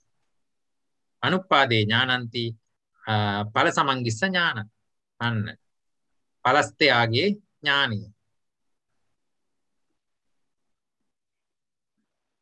හරිද? දැන් බලන්නකෝ මේ දෙකේදී දැන් අකුසල ප්‍රහාණය හරි කයේ ඥානය තුල අකුසල ප්‍රහාණය වෙනවා. ඒක ඍජු ප්‍රහාණයක්. ඇයි ඍජු ප්‍රහාණයක් කියලා කිව්වේ? අපි ප්‍රතිවිරුද්ධ අකුසලයට ප්‍රතිවිරුද්ධ වූ කුසලයේ උපදවා ගැනීම තුල එකී කුසලයේ මගින් අර අකුසල් සමුච්ඡේදව ප්‍රහාණය කළා. එතකොට ඒ ක්ෂණයේ සිට එම సంతානයේ නැවත කිසි කලක කිසිදු අකුසලයක් ඉපදීමට අවස්ථාවක් නැහැ. හරිද? එතකොට ප්‍රහාණය සිද්ධ වුණා. හරිද?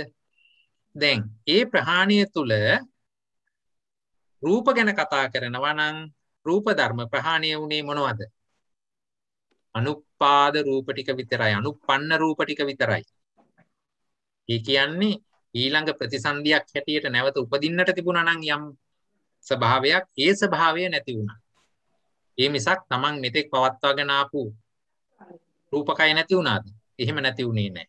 හරි? එතකොට එතනදී රූප ප්‍රහාණය කියලා සලකනවා නම් ඒ සලකන්නට වෙන්නේ නැවත ප්‍රතිසන්දිගත වීමත් තිබුණා නම් අන්න එතනදී ඇති වෙන්න තිබුණා නම් යම් කිසි රූප ධර්ම ටිකක් ඒ ටික සර්ව සම්පූර්ණයෙන් ප්‍රහාණය වුණා. උදාහරණයක් හැටියට සෝවාන් ආර්යයන් වහන්සේ භව 7කට පසු කාම ලෝකයේ ඉපදීම හැටියට ඇති වෙන්න තිබ්බනම් යම් රූප ප්‍රහාණයක් අර සෝවාන් මාර්ග ඥානයේ සමග මොකද වෙන්නේ? ඒ භව 7න් පස්සේ ඇතිවිය හැකිව තියෙන රූප ධර්ම ටික සහ මුලින් නැති වෙලා යනවා. නොයිපදීම නැති වෙලා යනවා. අනුපාදේ අනුපන්න ස්වභාවයෙන්ම නැති වෙලා යනවා. ඉපදිලා නැති වුණා එහෙම නෙමෙයි. ඉපදිච්ච එකයි නැති කරන්න දෙයක් නැහැ. ඉපදිච්ච එක ස්වභාවයෙන්ම නැති වෙනවා. මොකද සංකත ධර්මයන්ගේ ස්වභාවය ඒක. නමුත් අනුපාද නිරෝධය ගැන අපි කතා කරද්දී කතා කරන්නේ අනුපාද නිරෝධයක්. නොයිපදීම නැති වී යාමක්. පැහැදිලිද ඒක?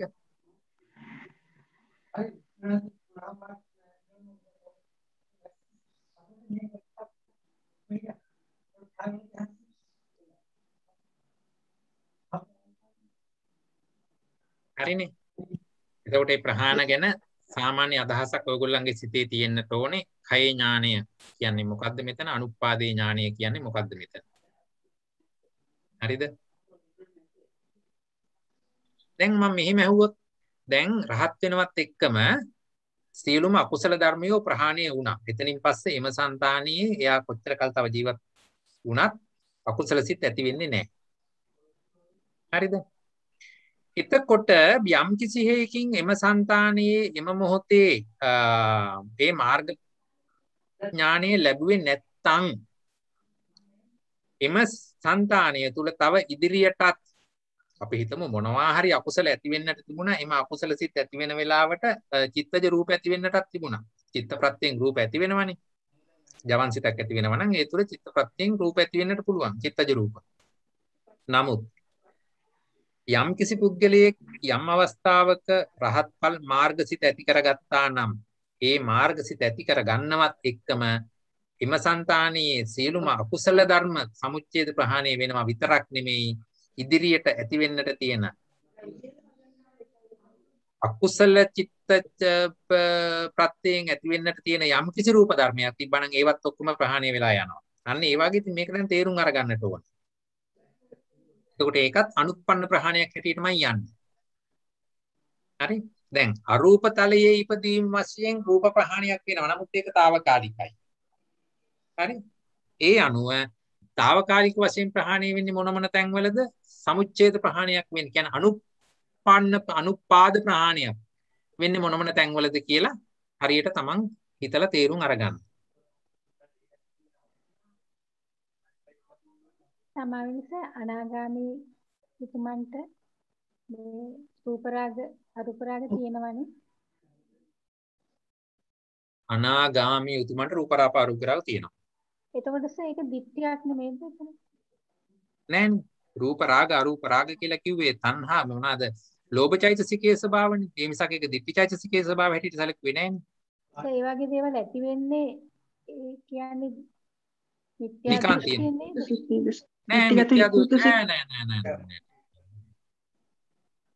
දිට්ඨිගත විප්‍රයුක්ත සිත් විතරයි නේද ඇති වෙන්නේ? දිට්ඨිගත විප්‍රයුක්ත සිත් වල නෙන්නේ ඒක.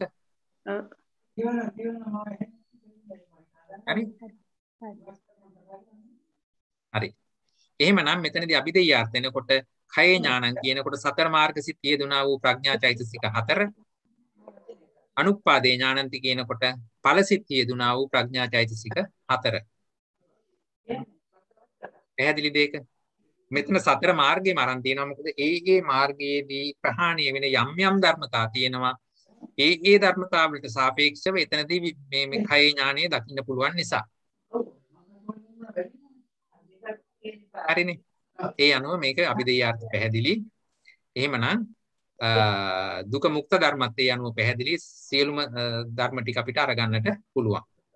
සිත් 89ම චෛතසික 52ම රූප 28ම නිර්වාණය. මොකද අර අවස්ථා දෙකේදී විතරක් අර කියන ධර්ම ටික ගැලවුණු නිසා. ඒ දුකේ පැහැදිලිද?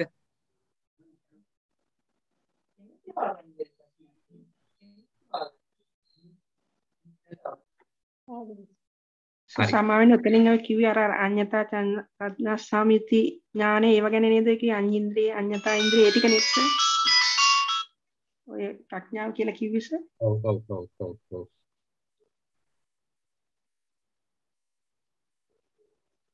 හරි. එහෙමනම් අද මටත් සතුටු දවසක්. මොකද දෙවෙනි වසර පාඨමාලාවේ දේශන ටික අවසానයි. අපි පාඨමාලාව ආරම්භ කළේ මාර්තු 6 වෙනිදා. මේ වෙනකොට අපි ධම්මසංගණී ප්‍රකරණයෙන් මුළු සම්පූර්ණයෙන්ම සාකච්ඡා කරලා ඉවරයි. මා හැකිතාක් උත්සාහ කළා හැම ඡේදයක් ගානෙම කතා කරන්නට. ඒ ප්‍රධාන ඡේද සියල්ලක්ම එකක් නෑරවම කතා කරලා තියෙනවා. මට මෙහිදී මතක් වෙනවා මේ මට එක් අවස්ථාවකදී යම් කිසි කාරණාවක් සඳහා අවශ්‍ය වුණා මේ මගේ මොනවද මේ ධම්මසංගණී පොත් තමයි මගේ අතේ තිබුණේ. ඕකේ මේ එක පින්තූරයක් ගහ ගන්න ඕන වුණා. මේ පෙළ පොතක පින්තූරයක් මට ඕන වුණේ. ඒ වෙලේ මගේ අතේ තිබුණේ ධම්මසංගණී. ඉතින් මම ධම්මසංගණීයේ මැද්දක් පෙරලලා මම බැලුවා මට මේ ලස්සන ෆොටෝ එකකට මේක අවශ්‍ය වෙන්නේ. මට පෙළ පොතේ යම් ෆොටෝ එකක යෝන වුණේ. අහවල් තැන කියලා එකක් නැහැ. පෙළ පොත කියන එක පෙන්න ගන්න. මම උත්සාහ කළා එතන මේ මගේ අතින් සටහන් නොලියවිච්ච පිටු දෙක පොත පෙරලලා පින්තූරයක් ගහ ගන්න. මටම පුදුම හිතුණා. මට එහෙම පිටුවක් හොයාගන්න බැරි වුණා.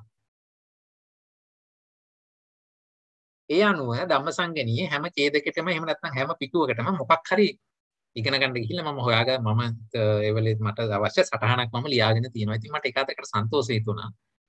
මේ ධම්මසංගණී වාගේ ප්‍රකරණයක් මේ විදිහට පරිහරණය කරලා තිබීම ගැන.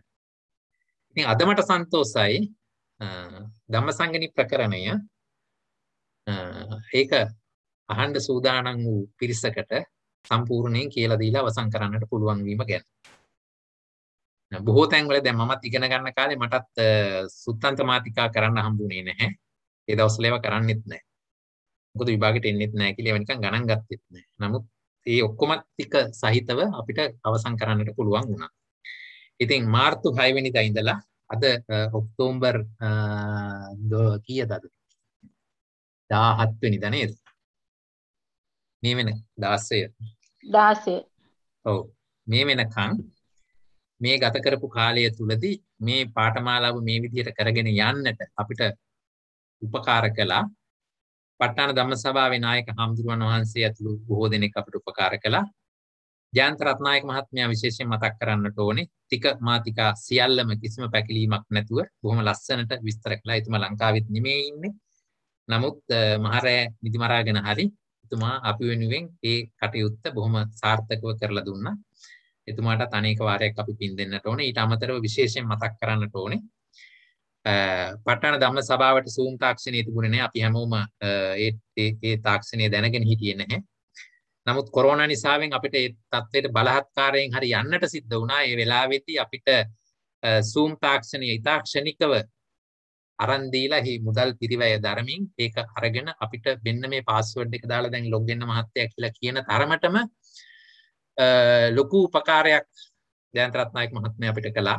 ඒ නිසා තමයි අද වෙනකන් ඉතා පහසුවෙන් මේ කටයුතු අපිට කරගෙන යන්න පුළුවන් වුණේ. ඒක අභිධර්ම පළවෙනි දෙවෙනි වසරට විතරක් නෙමෙයි. තවත් පන්ති මං හිතන්නේ 12ක් විතර අපි අනිකුත් විෂයන් යටතේ කරගෙන යන්න අවස්ථාව ලැබුණේ ජයන්ත රත්නායක මහත්මයාගේ ඒ කරපු මහඟු දායකත්වය නිසා. එහෙමනම් විශේෂයෙන් ටික මාතිකා ටික සම්පූර්ණයෙන් ඉවර කිරීම වෙනුවෙනුත් මේ තාක්ෂණ සහාය ලබා දීම වෙනුවෙනුත් එතුමන්ට අනේක වාරයක් පින්සුදු කරන්නට ඕනේ. ඊළඟට අපේ එක් පාඩමක් අපිට කරලා දුන්නා සෝමා මහවැව මහත්මිය. ඊළඟට සුනීතා අබේවික්‍රම මහත්මියත් අපිට උපකාර කළා යම් අවස්ථාවකදී. ඊට අමතරව සම බොහෝ දෙනෙක් තිරෙන් පිටුපස්සේ ඉඳගෙනත් උපකාර කළා. ඒ හැමවත් සිහි කරන්නට ඕනේ. ඊළඟට මේ සහභාගී වූ හැමෝම මතක් කරන්නට ඕනේ. මොකද ඒ අය මේ විදිහට සහභාගී නොවුණා නම් මට මේක මේ විදිහට කරගෙන ඉන්න හිතෙන්නේ නැහැ. හරි? දවසෙන් දවස පිරිස නොසැලී ඉන්නවා දැක්කහම සුළු සුළු අඩු වැඩි වීම මෙහා මෙහා තිබුණත් හැමදාම කවුරු හරි සතියකට එක්කෙනෙක් හරි සම්බන්ධ වෙමින් පිරිස මේක සතුටින් අහන වගේ තේරෙන්න අපිටත් පොඩි ඒක උත්ප්‍රේරකයක් වුණා මේක පාඩම් මාලාව දිගට කරගෙන යන්න. ඔය ඔක්කොටම පරිබාහිරව තව ඉන්නවා තෙරෙන් පිටුපස්සේ විශේෂ පුද්ගලයෙක්. මේ මහත්මිය විශේෂයෙන් මතක් කරන්නට ඕනේ. අපි සාකච්ඡා කරන මේ හැම පාඩමක්ම අපි ක්ලවුඩ් රෙකෝඩින් වලට දානවා. ඒ කියන්නේ ඒක ඉන්ටර්නෙට් එකේ රෙකෝඩ් වෙනවා. ඒ හැම රෙකෝඩින් එකක්ම අද රෑවෙම නැවත භාගත කරගෙන ඒවා සංශෝධනය කරලා කියන්නේ එඩිටින් කරලා කරන්න ඕන තැන් කපන්න ඕන තැන් කපලා එඩිටින් කරන්න ඕන තැන් කරලා අනවශ්‍ය ශබ්ද අයින් කරලා ඒ ආදී වශයෙන් සියලුම කටයුතු පැය ගාණක් මහන්සි වෙලා එක රෙකෝඩින් එකක් වෙනුවෙන් මම හිතන්නේ බොහෝ කාලයක් යට ගත කරන්නට සිද්ධ වෙනවා. ඒත් කිසිම බෑකීමක් නැතුව ඊටාම උනන්දුවෙන් ඒ කටයුත්ත මේ අවුරුද්ද පුරාවටම මේ පන්තියට විතරක් නෙමෙයි අනිත් හැම රෙකෝඩින් එකක් සම්බන්ධයෙන් අරගෙන ඒ විදිහට ඒවා එඩිට් කරලා YouTube එකට අප්ලෝඩ් කරන්නට තරම් කාරුණික වූ එක්තරා මහත්මියක් හිටියා ලක්ෂ්මී කුමුදුනි මහත්මිය. ඇය ඉන්නෙත් නවසීලන්තේ. මහරෑල් මම හිතන්නේ පැය දෙකකට තුනකට වඩා නිදාගන්නෙත් නැහැ කියලායි මට දැනගන්න ලැබුණේ.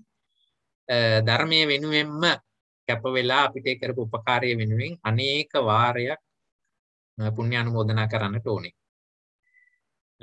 ඒ නිසා ඉස්සර වෙලාම අපි ඒ ඇයගේ මහත් වූ ධෛර්යයෙන් ඒ දේ කරගෙන ආපු නිසාම මම හිතන්නේ දහසකට වැඩි පිරිසක් අපේ YouTube channel එකට hits ලැබිලා තියෙනවා. ඒ කියන්නේ හැම ඒ තරම් ප්‍රමාණයක් ඒක බලලා තියෙනවා කියන එක.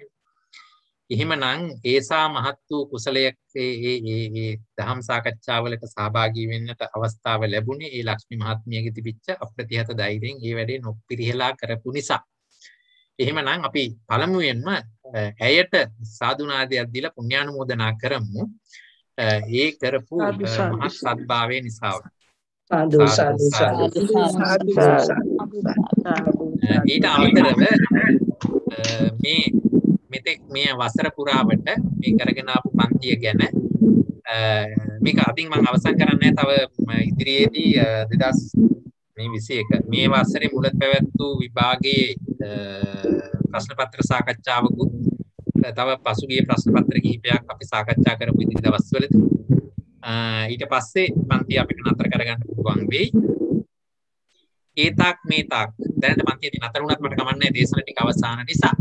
නමුත් අපි ඒවත් කරමු කරලම පන්තිය නතර කරමු. අද දවසේ මේකට නැවතීම් තිත තියෙන අතරෙදී මේ දේශනවලට නැවතීම් තිත තියෙන අතරෙදී හැබැයි මම මොනවද මේ විභාග ප්‍රශ්න කරන්නට කරුණා කරලා ඔයගොල්ලත් ඒකට සූදානම් වෙලා ඉන්නට ඕනේ. හැමෝම අතරේ තියෙනවද 2021 ජනවාරි වල තිබිච්ච ජනවාරි හෝ පෙබරවාරි වල තිබිච්ච විභාගයේ ප්‍රශ්න පත්‍රේ අපි අරගමුකෝ සුමංගල සභාවේ ප්‍රශ්න පත්‍රේ. ඒක ළඟ තියෙනවද? නෑ සර් පේපර් එකක්වත් මට නෑ. හරි මම එහෙනම් ඒක දාන්නම් WhatsApp එකට. හරි ඒක මම WhatsApp එකට දාන්නම් ලබන සතිය වෙනකොට ඒකට ඒක ගැන කියවලා අදහසක් ඇති කරගෙන ඉන්න. එහෙම නැතුව නිකම්ම බලන එකේ තේරුමක් නැහැ. මේ විදිහට ඔයගොල්ලොත් ලෑස්ති වෙලා ඉන්න. එතකොට ඒක වඩා සාර්ථක වෙයි. ප්‍රශ්න පත්‍රයක් සාකච්ඡා කරද්දී අපිට මුළු අවුරුද්ද පුරා කරපු දේවල් නැවත අනුස්මරණය කරගන්නට අවස්ථාව ලැබේවි. සමහර විට අලුතෙන් මතක් වෙච්ච දේවල් තිබුණොත් ඒවත් කතා කරන්නට ඉඩ ලැබේවි. අපි ඒක සමාවෙන් අපි ඒක සාකච්ඡා කරා කියලා මට මතකයි. ඒ පට්ටාන සභාවේක නේද? පට්ටාන සභාවේ. ඔව් ඒ නිසායි මම කිව්වේ ඉස්සල්ලානේ ඒ නිසාවෙන් අපි සුමංගල සභාවේක සාකච්ඡාවට ගමු ලබන පන්තියේදී. ලබන පන්තිය කවද්ද දෙන්නේ?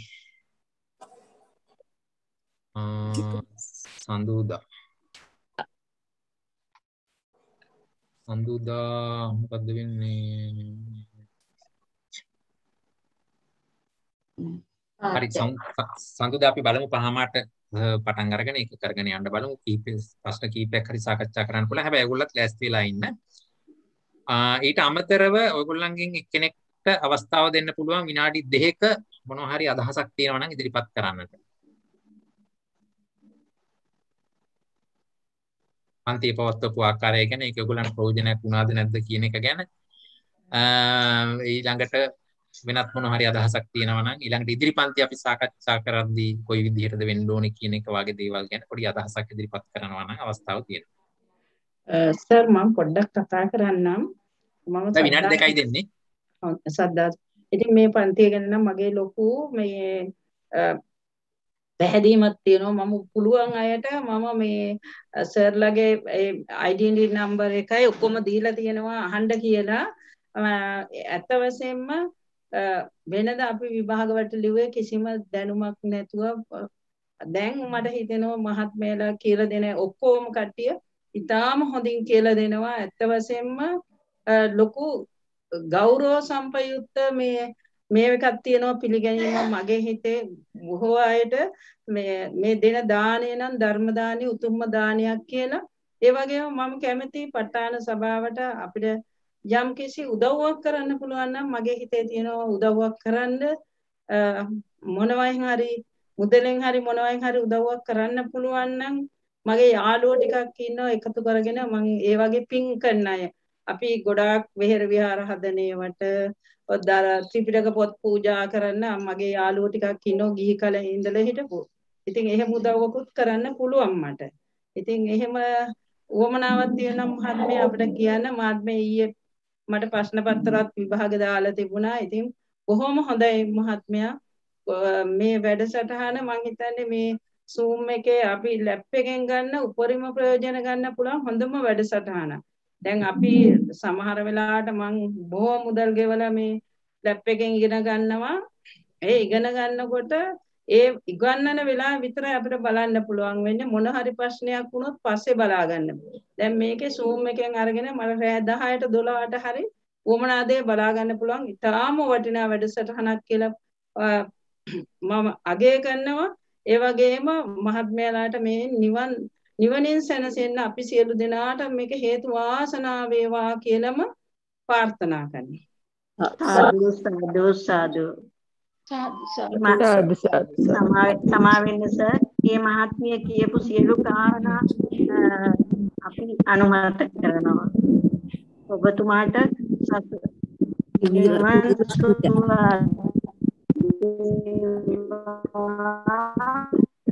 ප්‍රඥා ලෝකයේ දැල්වේවා. තවත් හොඳයි හැම දිනකටම පින් එහෙමනම් අපි ලබන වසරේ ප ဋ ාණ ධම්ම සභාවේ පාඨමාලාත් මම හිතන්නේ ලබන මාර්තු විතර වෙනකොටවත් පටන් ගන්න පුළුවන් වෙයි කියලා හිතනවා. ඒවත් අපි ඊළඟට බලමු.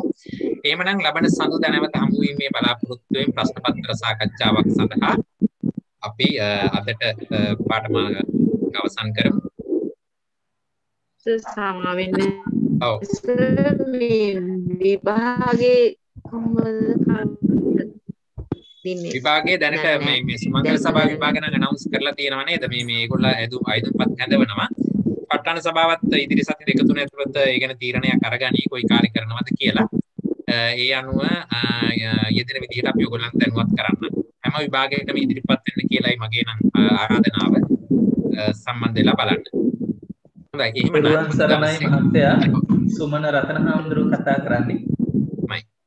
මේ මට හොස්ට් දාලා මේ අයින් වෙන්න අපි ඊළඟට පන්තිය පටන් ගන්නවා. හරි හොඳයි අපි හොඳයි. පෙරවන් සරණයි හැමෝටම.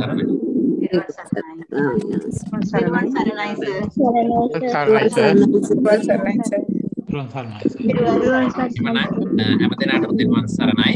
අද දවසේ මේ ලැබූ කුසලය අපි ශාසනය ආරක්ෂා කරනා වූ සියලු දෙවියන්ට මේ ධර්මයේ රැකලා දුන්නු මහා සංඝරත්නයට ප ဋ ාණ ධම්ම සභාවේ සියලුම ස්වාමින් වහන්සේලාට අපිට තාක්ෂණ සහාය ලබා දෙමින් කලින් සටහන් කළා වගේ උපකාර කළ හැම දෙනාට මියගේ ඥාති ගුරුවර දෙමව්පිය මේ ආදී හැම දෙනාටමත් මේ රැස් කළ කුසලය එකසේ අනුමෝදන්ව අමා මහ නිවන් සුව පිණිසම උපනිශ්‍රේ වේවා හේතු වාසනා වේවා කියලා ප්‍රාර්ථනා කරනවා හැම දෙනාටම සරණයි.